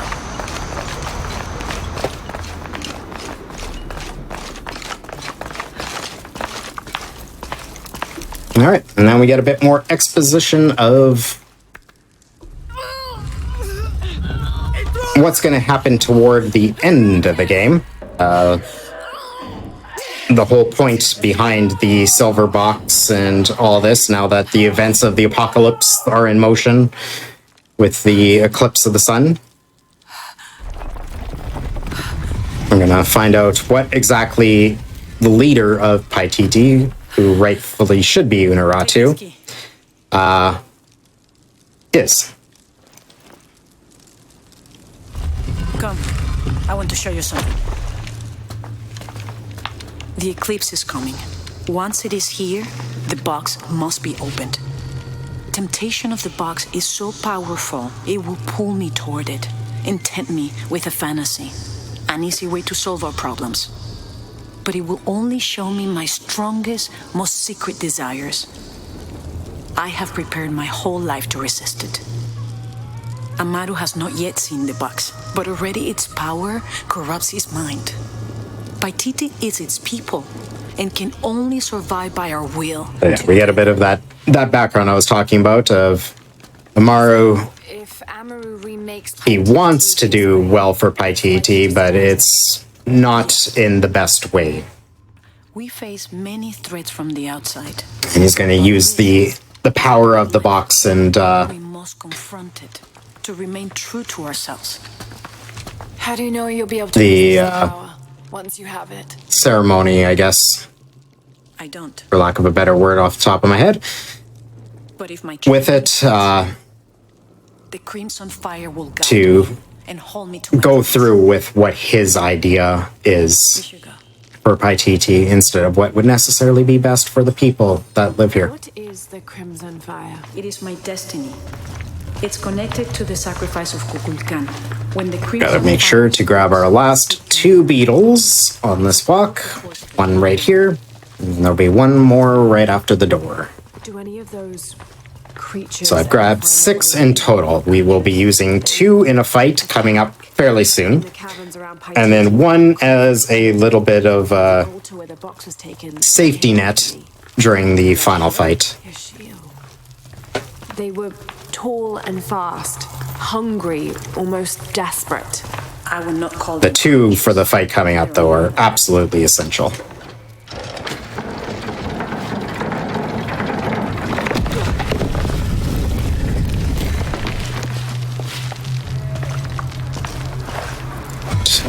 Little bit of RNG on the beetles. Not that it loses much time, but hopefully we get good.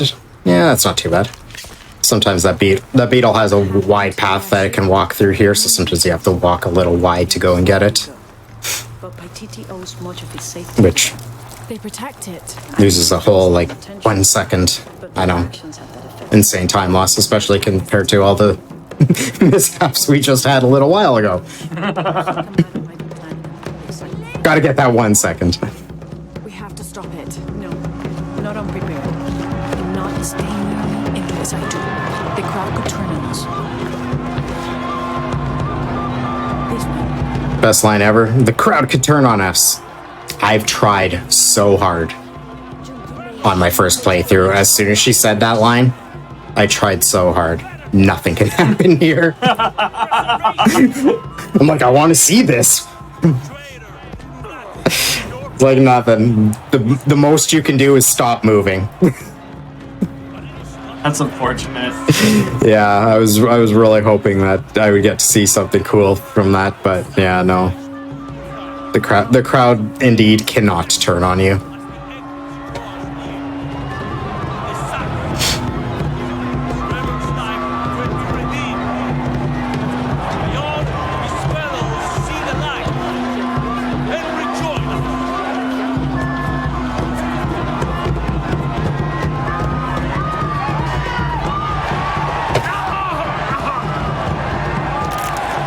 Amaru said he wanted an end to violence. Yeah, he wants good for Paititi, can't you tell? Oh, definitely.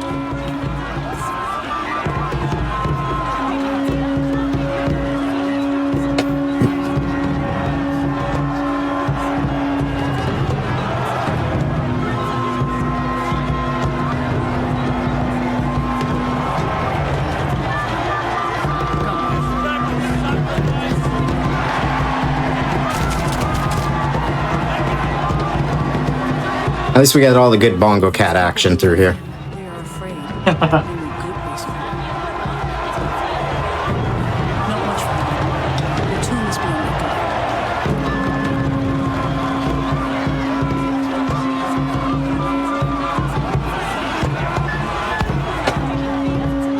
recovered. Almost at the end.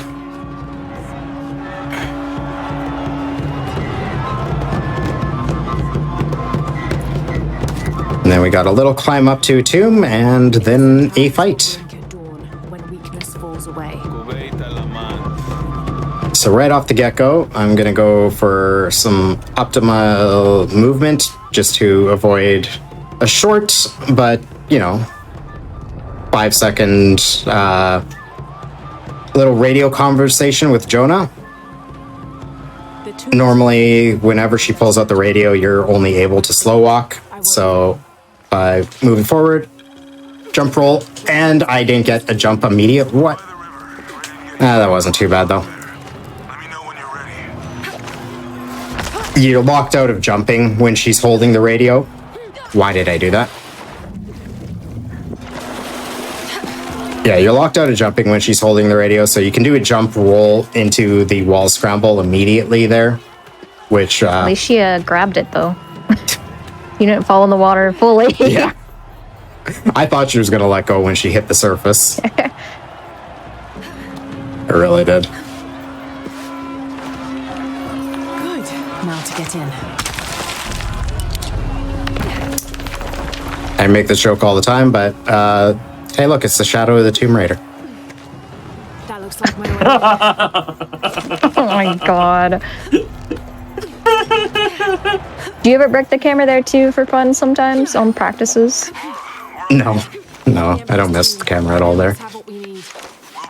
All right, Kira, do you want to attempt to explain my chaotic strat here? I will. I'll try. So there's a bunch of people here. 12, I believe there is in this section. And you also have to kill all of them, like the last section, or you can't go through. Oh, don't die. Yeah, I got a little gray there. Oh. Rude.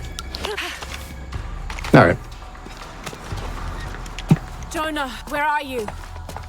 There are 12 people in there, right? 12, yeah. 12, okay. I see you. Hey, just about ready to go. Yeah, so, Why don't you do, mine when I used to run on easy? Just gut them all down and see what happens. yeah, that's such a reliable strat.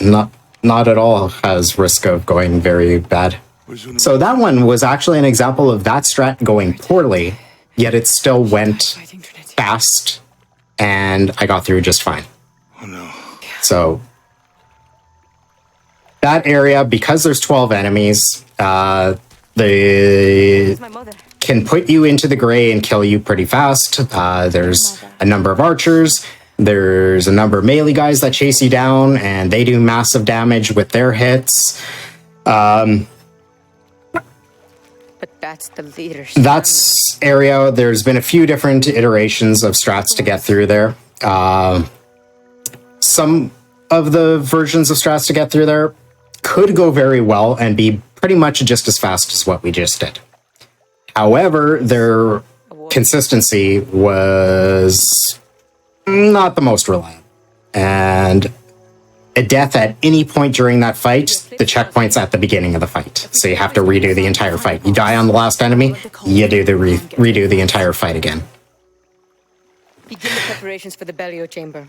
So with the Viper's Lure arrows there, we're able to crowd control that fight a lot better. So off the start of that fight, I shot 2 barrels, which got rid of a total of 3 enemies, I believe. The first one gets rid of 1. The second one, I believe, gets 2. I shoot 1 Viper's Lure arrow into the ground at the middle, because 2 guys will generally come to rush Lara after that from the middle area that will get hit by that. I shoot another one into the wall by the door that breaks open, where a bunch of archers spawn from. That hopefully will get everyone. As you saw, I did have to kill one archer after that did survive it. But yeah, there's another shot that I put into the wall there to get those guys once they spawn in. And then immediately after that, I go for a third barrel that was at the end that will hopefully get 2 guys. Guaranteed we'll get 1. There'll be an archer at the end there that barrel will get.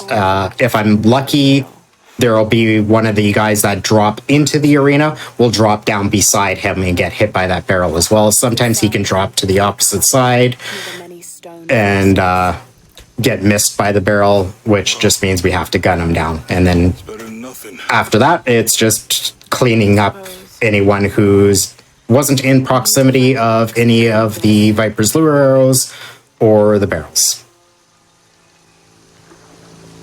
So, has made that the fight for that area very reliable. Where an example of that one, where it was a little on the messy side, still ends up being really fast, and I get through without a death.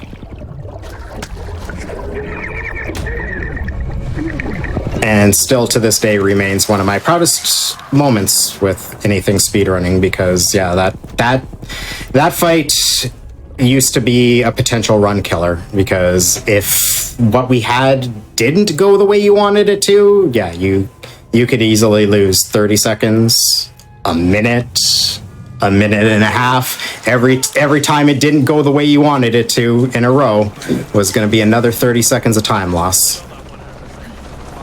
Raw.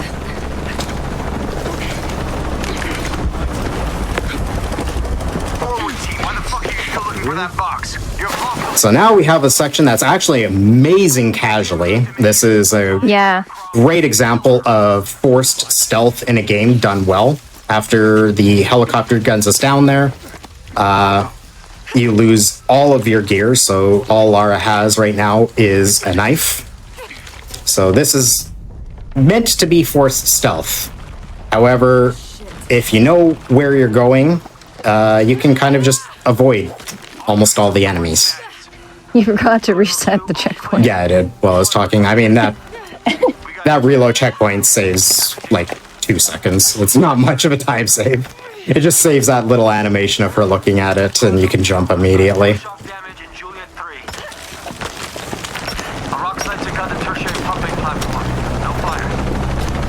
Have you ever had the radio glitch in her hand here? Here, I don't think so, but I have had it in a few other spots. I don't know if I've had it in this location. I suspected you've been monitoring my communications. I mean, she's not holding a radio to her head here, so. Commander Rourke. Like, her radio goes, like, inside of her hand. It's like Rise and the glow sticks. Yeah. Oh, I know exactly what you're talking about, because there are multiple spots that can happen, but I don't think I've had it on this spot. The reload checkpoint there ends that conversation, because who wants to listen to Rourke, and also allows me to jump. Okay, here I'm going to let these 2 guys start to walk forward just to reduce likelihood of them seeing me. Make sure I stab this guy from behind him. If I do it beside him, for whatever reasons, the guy behind will suddenly know that Lara's there. Don't know how that works, but yeah, as long as you stab him from behind, that won't happen. Evening, Ralph. Evening, Sam. Little Looney Tunes reference there. Unless the concealment is completely blocking the heat she gives off, I'll see her. So more for stealth here, but the most stealthy thing you can do is definitely an explosion.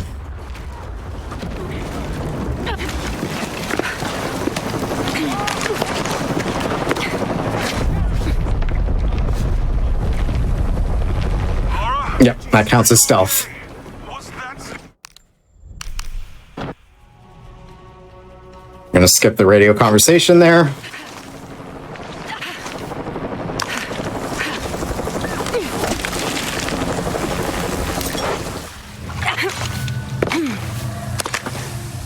All right.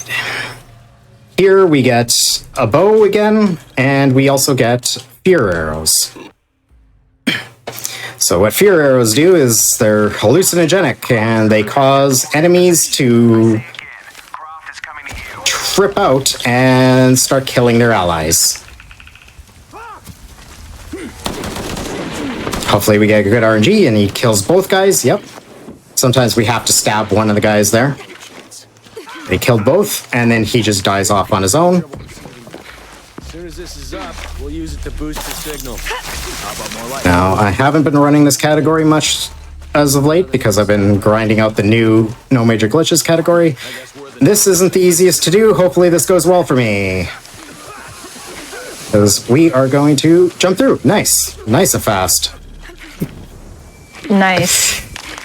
So what's a tight gap like that? You're supposed to go through a normal squeeze through animation. And when you go through that normally, one, the animation is a little on the slow side. And two, when you come through on the other side, there is another slow walk radio conversation that lasts for quite a while on that one. So by jumping through the way I did, it skips the trigger to tell the game to start that radio conversation, and I'm able to just have full movement speed to this section.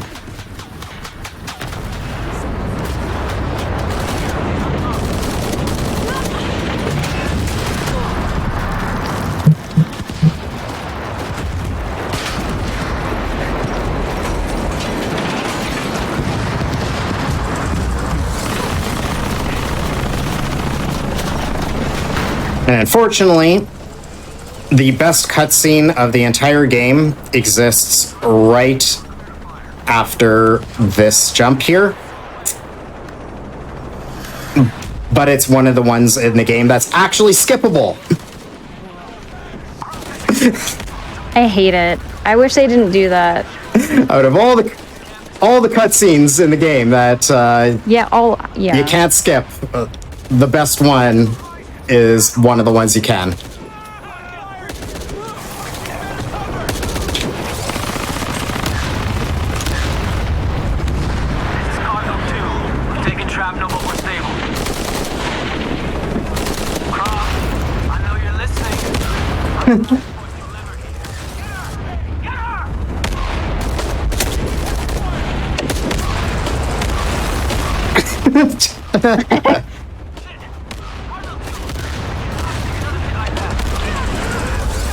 And Jonah is going to spawn in T-pose. Hi, Jonah. So yeah, that section's pretty straightforward. The first few enemies, as you saw, I can just run straight past. And then that last section is mostly just explosions. You need to shoot 3 barrels up top to explode the helicopter. There's a big mess of barrels in the middle that I shoot immediately. That gets rid of some of the enemies that could potentially spam Lara to death right off the start of the fight. And also gets the spawn for the next group of enemies in faster. Have to kill, I think, 3 of them are mandatory to kill to cause the progression. But kill 3 of the enemies that spawn in after that. And then it's basically just waiting for the explosions to happen to reveal the 3 barrels that were on the backside there. And those do damage on the helicopter. Once you get the 3rd barrel, it triggers a cinematic to end this. And yeah, Jonah, for whatever reason, the devs, instead of having him spawn in for this cutscene just out of bounds, they have his character model spawn in the middle of the fight arena. Hey, you're not. That's reliable 100% of the time. At the end of the fight, Jonah just spawns in T-posing in the middle of the arena.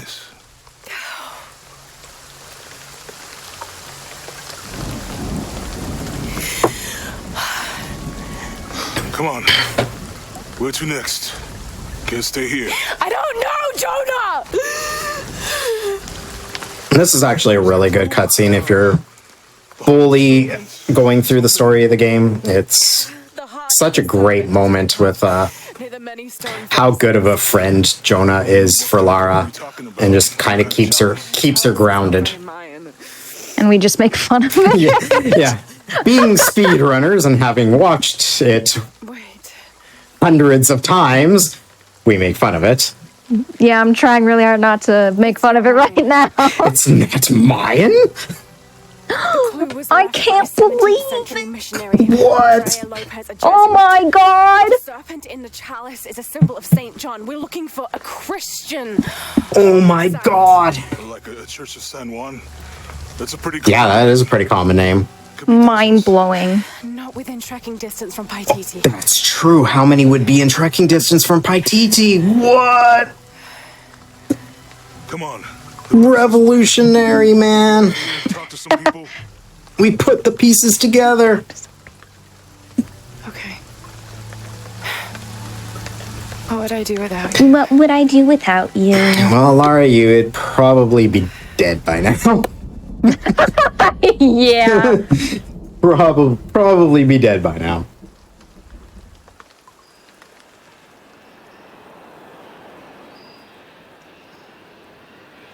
Make sure you do talk to Abby this time. Yeah, talk to Abby's friends. Did a quick de-rust of this last night, and I just went straight into go do no major glitches stuff because there's an out of bounds as soon as we get here.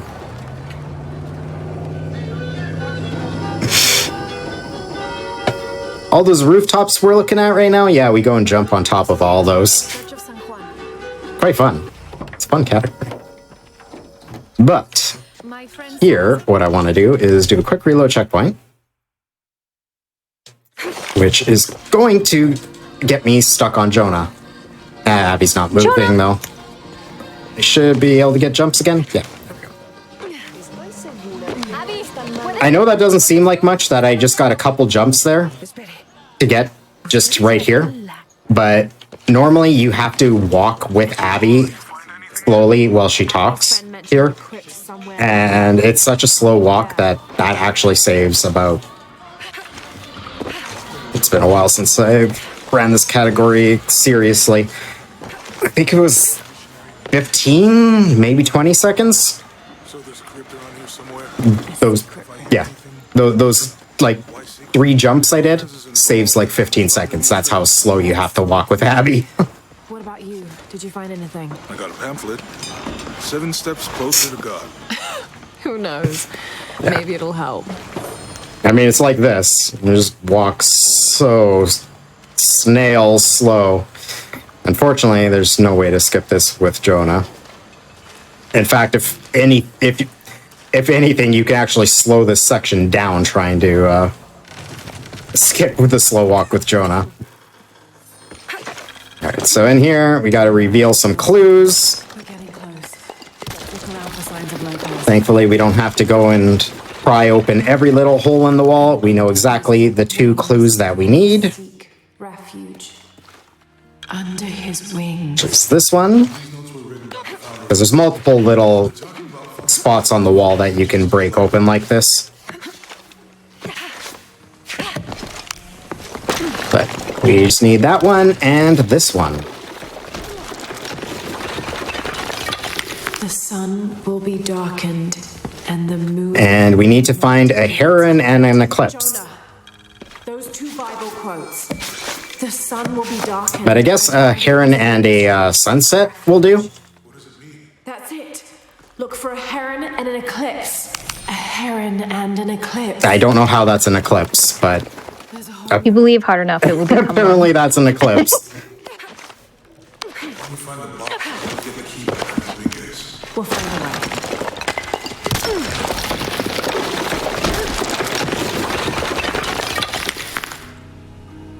Found something? There's an inscription here.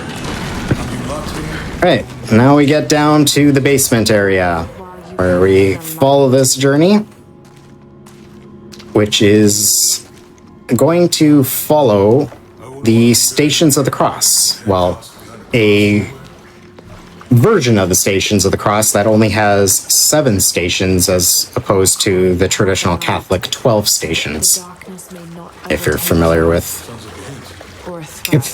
Catholic lore. This looks like the Virgin Mary. Station 3. Jesus meets his mother.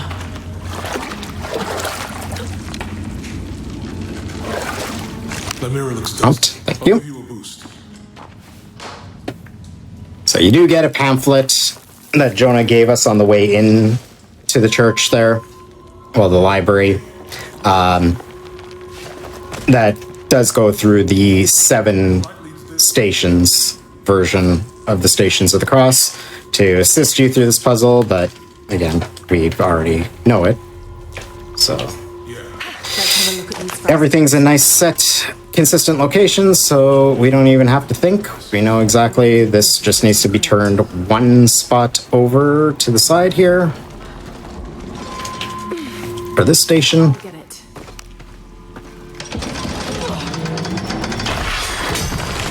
This is going to count as a station falling through the floor because Station 5. Jesus falls the second time. Jonah's just going to chill there for a moment. And then he's going to teleport. I love the pose he does. I know. It's like, I don't know why he does. What the? Yeah, Lard. Lard decided to clip through the handle and stand on top of the cart for some reason. I don't know what the hell that was, but Yep. just Lara things. You do you, Lara. All right, buddy. The joys of speedrunning this game. Sometimes you just get broken animations like that. Yeah, those happen in record runs. You just take what the game gives you sometimes. Sometimes Lara just wants to clip through a handle and stand on top of it for a second.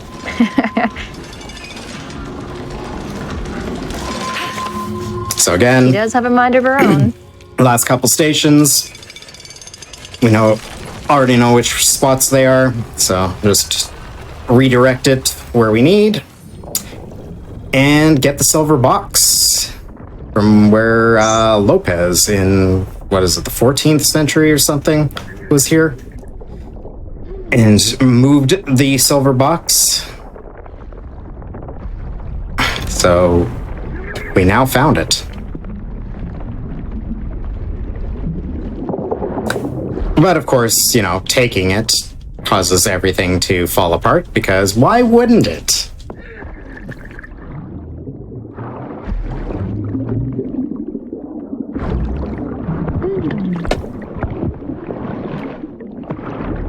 And Lara's only catching about, 7 diseases crawling through a tight space with multiple dead bodies saturated in water.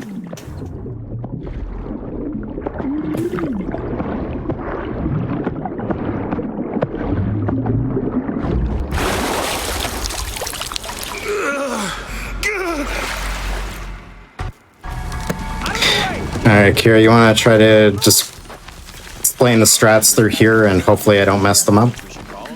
I'll try, yes. So there's a bunch of people here that you have to get by, and you can just roll by those guys right there. The next section... Oh, I didn't craft the arrows! No! I forgot to craft arrows. Shit. Okay. I forgot to craft arrows at the end of the refinery fight. I gotta craft after stabbing the guy, though. Okay. Sorry, go on. It's fine. So, if you had it crafted, you hit the guy up there and wait for the other guy to kill him. And you have to wait a little bit to go to where you need to go, or it will trigger everybody else, and she won't grab onto the door there. You heard the commander. Let's go hunting. Croft, I know you're out there. I should have killed you inside. And you can just run through this section here. That's on me. But I'm gonna fix that mistake. Seems like I control. Yeah, I'm getting control of her. You can just run through all of them. Roll, run.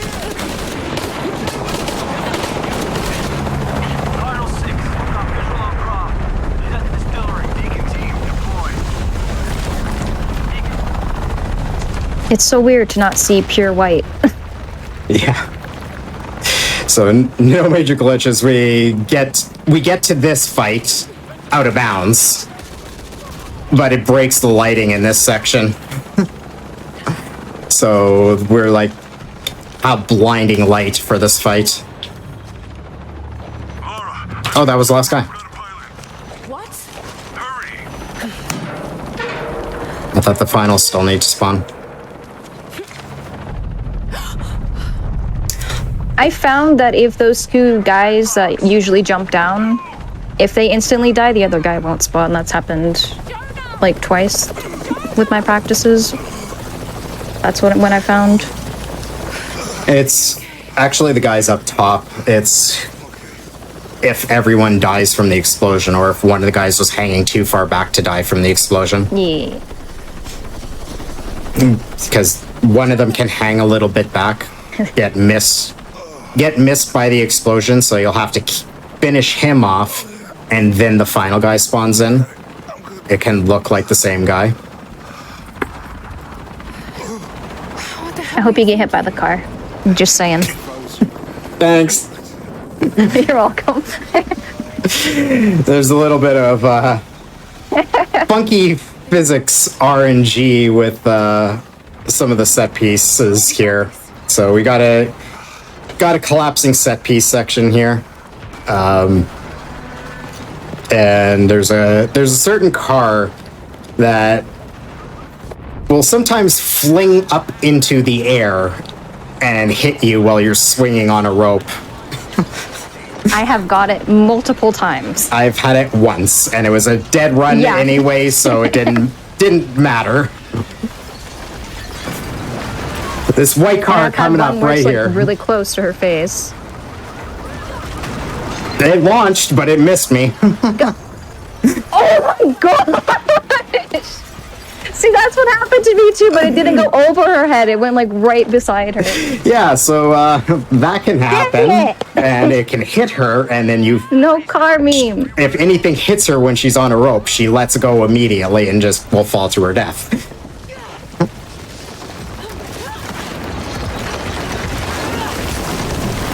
The cars only have to get me. Normally, the car's just supposed to fall into the ground, into the sinkhole there. Like, that's what's supposed to happen. It's supposed to just fall into the sinkhole. But every now and then it'll launch.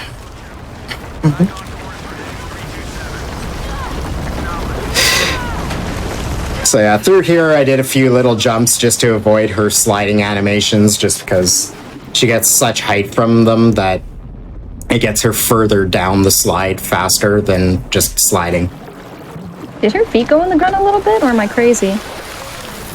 Yeah, she did the weird, like, half dive animation where doing that final jump gets the game confused as to thinking she's going to dive into the water even though there's still ground in front of her.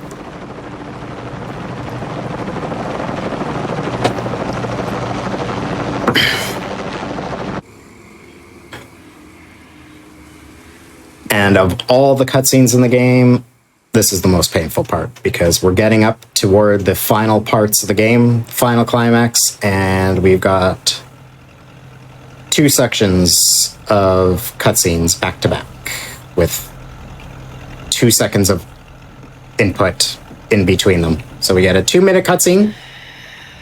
We get 2 seconds of gameplay of jumping to the side and initiating a conversation, which commences another 2-minute cutscene.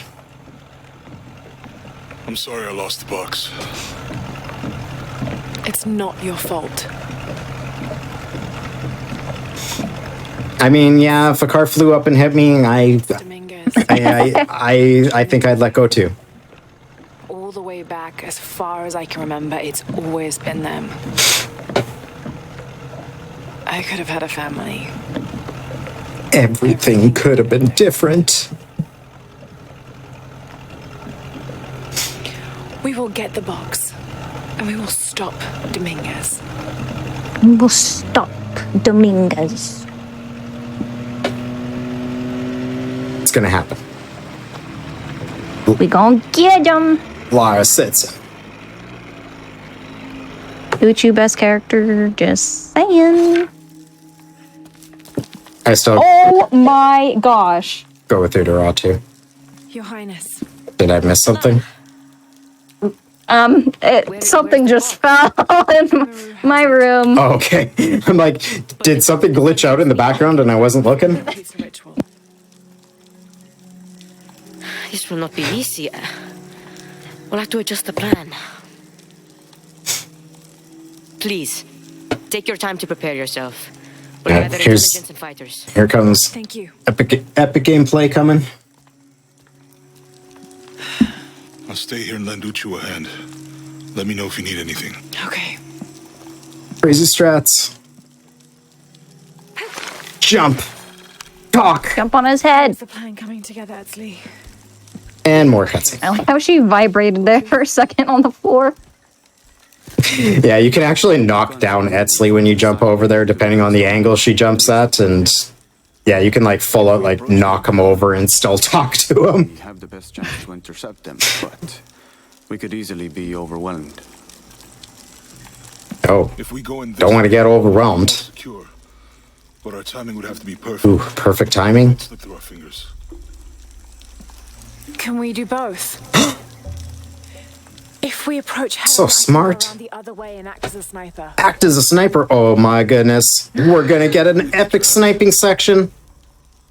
Oh, heck yeah. Oh no. I believe this is the best option. Good. Then. Get excited, chat. Epic sniping section coming up. Let's go.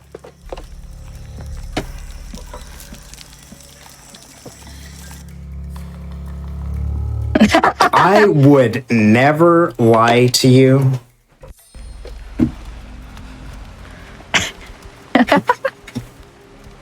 This is where we part. Your path lies that way.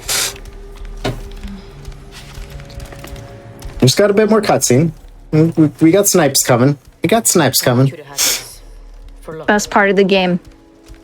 Edsley, I can't. After today, the eclipse will no longer represent us. We keep the sun, but you remove the shadow. But I want the sun. Oh. Be careful, Jonah. You too, little bird. He said the thing. He said the thing.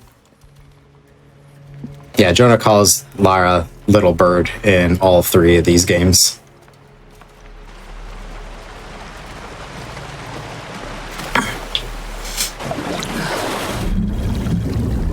Alright.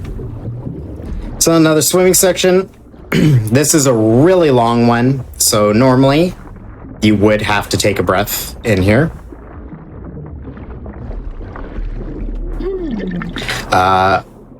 But as always, we are going to abuse checkpoints instead. So right up here is about half, once we get to that little temple sort of opening there, is about halfway through the swim. There is a breathing hole right there, but whenever you get close to a breathing hole, there is a checkpoint that happens. So we're going to get close to the checkpoint, and as soon as it hits, before we're actually at the breathing hole, we're going to reload there, which is going to give us full breath, and it's also going to move us slightly forward. So, plus, it's faster than the animation of the breath, or popping up into the hole and taking a breath. So, nothing but win by reloading the checkpoint instead.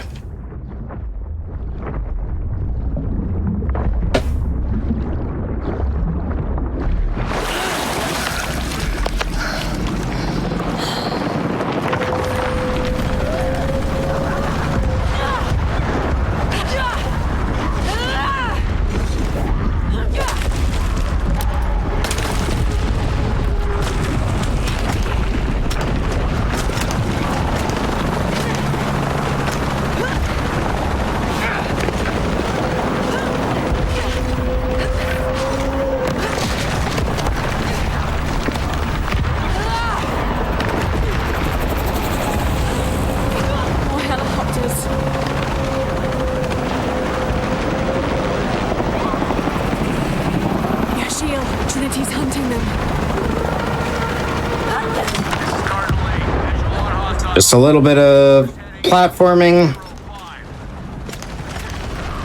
here. We'll go for a couple jumps to speed it up. A lot of these are a bit risky to jump on, so we tend to do this area somewhat as intended. This jump's pretty reliable though, so we can go for it nice and early. And here we go. You guys ready? Sniping section. Sniping. Ooh, look at that snipe. Such an epic sniping section. Oh my god. But now we make a bunch of new friends.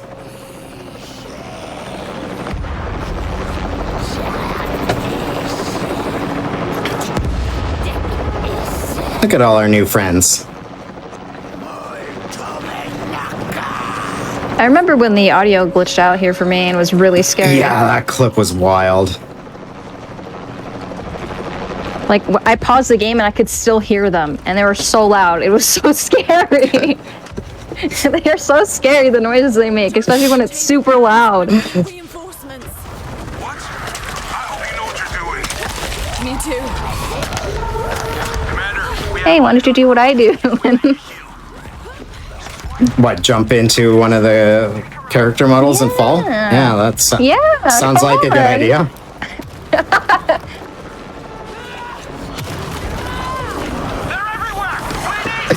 Yeah. Kira tends to go a bit more loose on some of the platforming than I do. Yeah, I need to calm down. I tend to play it a lot safe. Like, I only go for jumps that I feel confident and comfortable with. There's certain walls that I just will not do jumps on. Yeah, there's the wall up here that I jump on, and he's not going to do it. Yeah. I do not trust her to reliably reattach on jumps on this wall. I only died once. And that was my last run, and I got really mad. It's never happened before. It was so stupid. Yeah, I take the, 5 seconds of time loss from just doing intended platforming on that wall. It usually works, I promise.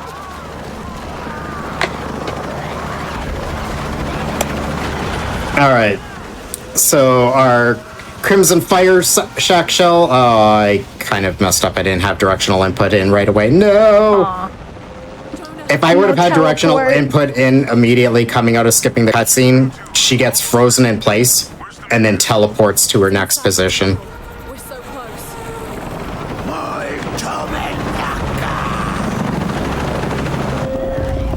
We also do the, I do the last fight very differently as well. I don't do it how he does it. Yes, missed the barrel. The giant red barrel. What the hell knocked you down? What the? What? I don't know what that was. Alright, so here we just have to kill a certain amount of enemies, and this will automatically progress. So this guy, I actually don't have to kill. I can just stare at him and the cutscene was gonna trigger. What the hell? What's that?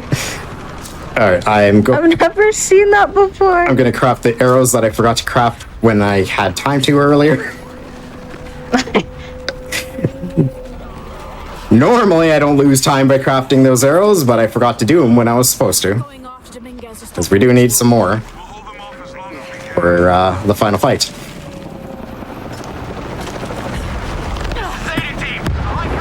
And I need to be on those ones. Now, thankfully, you can change guns. You just can't craft while climbing.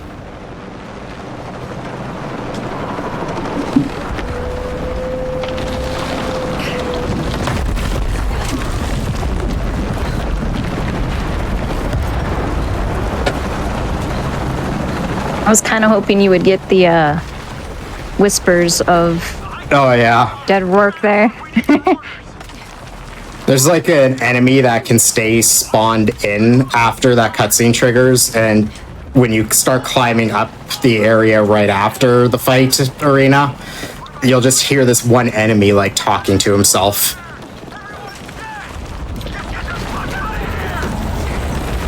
And he'll be like acting like it's a 1v1 stealth scenario, like he doesn't know where you are.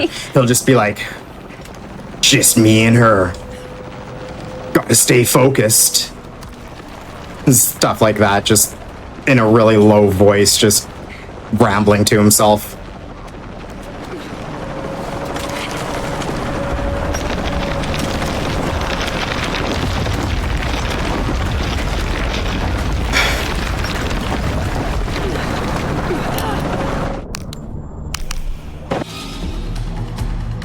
You know, I had a feeling that that would happen. I just didn't want to say anything. Why? Just why? I had a feeling.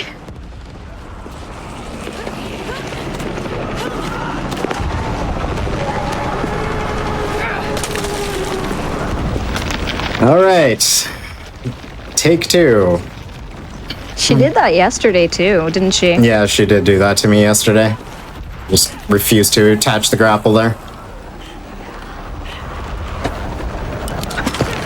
I really hope that it's just a you thing.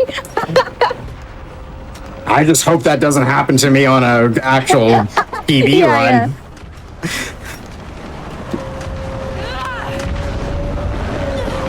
Yeah. I'll take the car, you take the weird death there.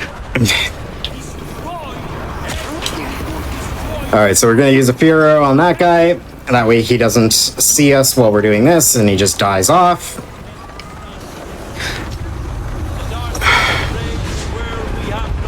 So we have 3 pillars we have to collapse here. They are all 1 checkpoint. You are in a horrible position. This RNG's bad. Oh no. Don't shoot, don't shoot. No. No. Lara, stop reloading. I hate this fight. It's so stupid. Yeah, this is all 1 checkpoint, so there we're going to use that other Viper's lure arrow. Hopefully give me enough time to get the final pillar.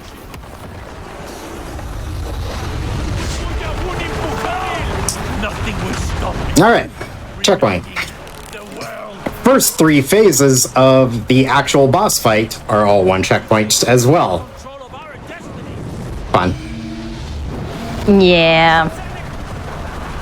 But we have come up with a more reliable way to go about this fight. So every time he comes close, he has a really massive attack, melee attack he can do with fire that knocks her back and does damage on her.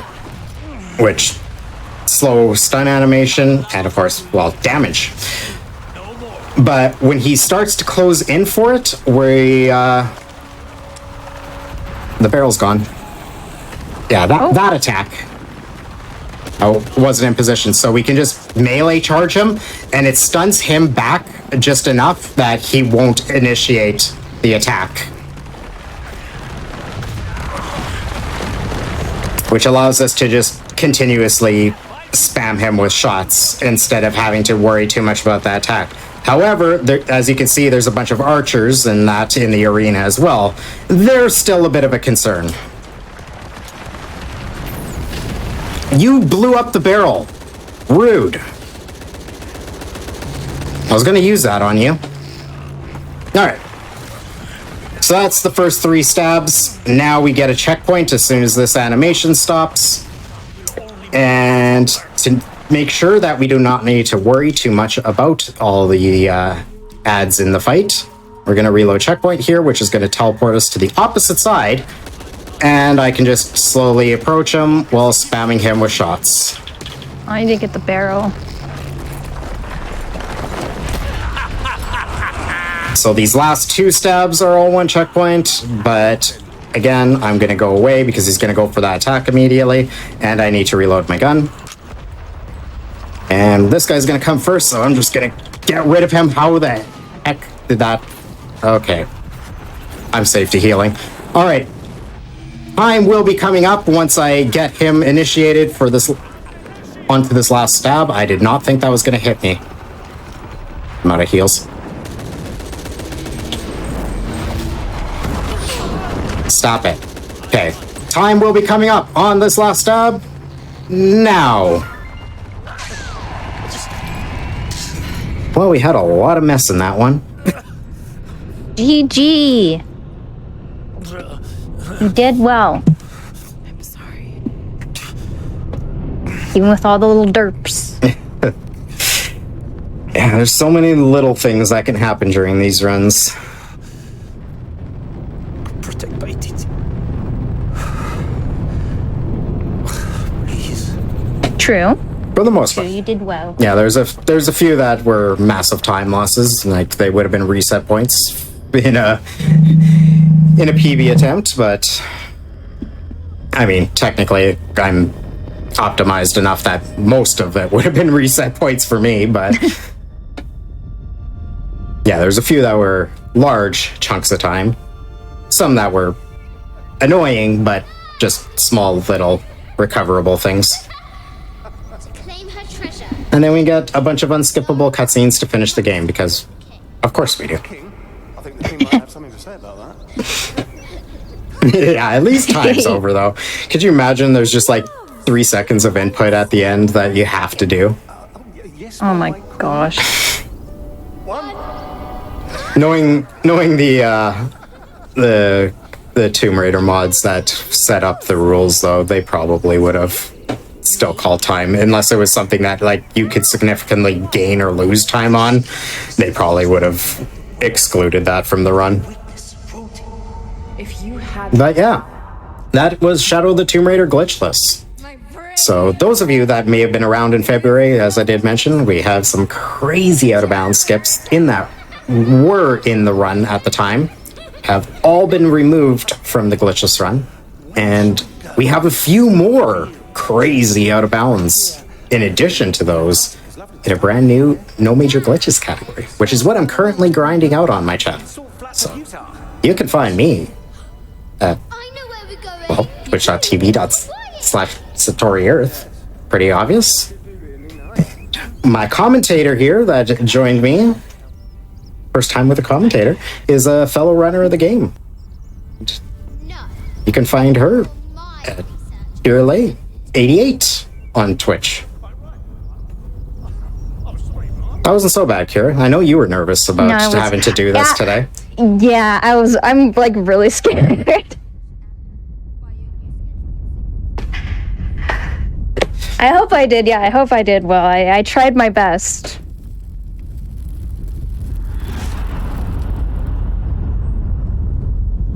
Makes me want to run it all again. Like, I wish I could just play now, but I can't. I might just do it tomorrow. I don't know. I kind of miss running glitchless.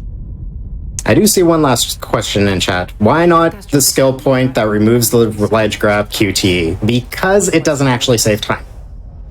So the ledge grab QTE you can cancel out pretty much immediately just by spamming the button to reattach her to the ledge in the first place. Like, spam the button for the QTE, cancels it out immediately. And the ledge grab QTE's animation still plays out. You don't have to hit the button for the QTE, but the animation still occurs regardless if you have the skill or not. So it doesn't actually make an effect on the time. It just makes it so you can't fall to your death, but it doesn't save any time because the animation will play regardless. But everything I love now is in it. Just if you don't hit the QTE button, you don't fall, whereas without it, you fall. After today, the eclipse will no longer represent us. Yeah, exactly. It's a safety thing for casual play, so you don't actually have to be alert and hit the QTE. But the ledge slip animation will play out no matter what. I will.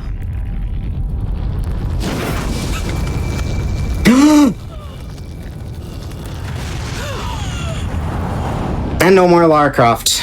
The rest of the games in the Tomb Raider series are no longer canon. Lara dies early in her 20s at the end of Shadow of the Tomb Raider. GG's. Nah, it's just a metaphor. Yeah.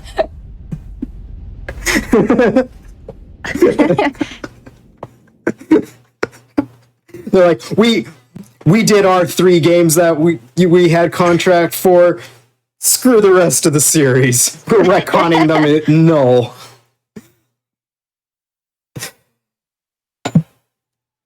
No, it's a metaphorical sacrifice. She sacrifices the power, not actually herself. She sacrifices the power of the god My mother, a warrior. I thought they would really kill her, though. I might have cried because I was scared that she was gonna die. They totally set it up like that, yeah. Just like, wait, what? What's going on? Like, what are you doing? Are they gonna sacrifice Lara? Like, what?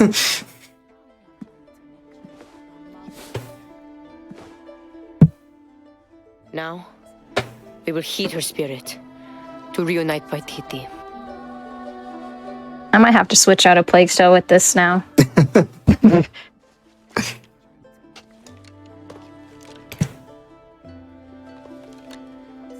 Thank you.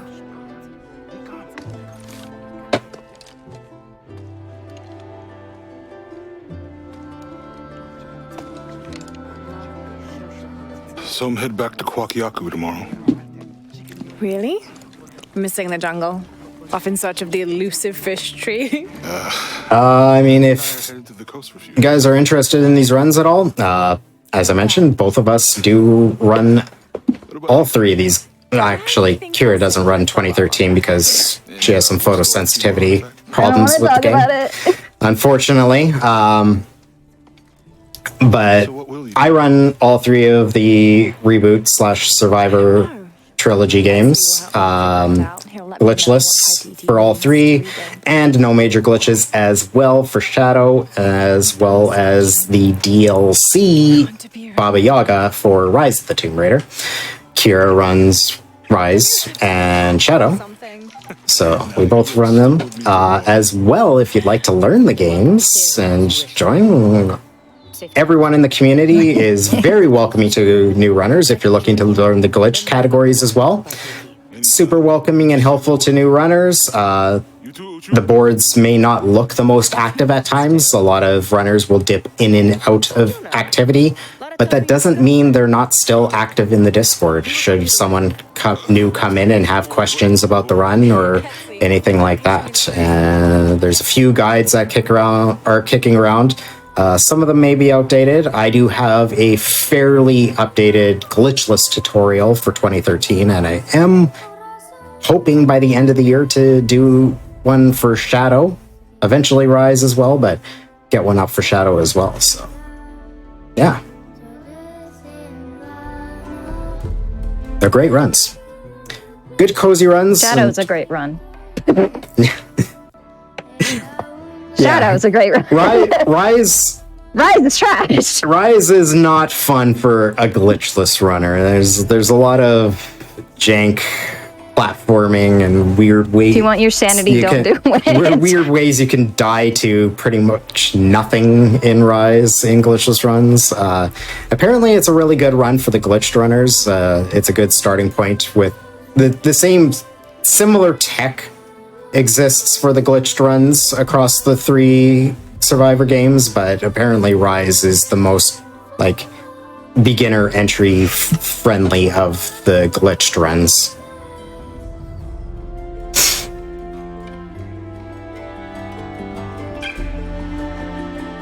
But yeah.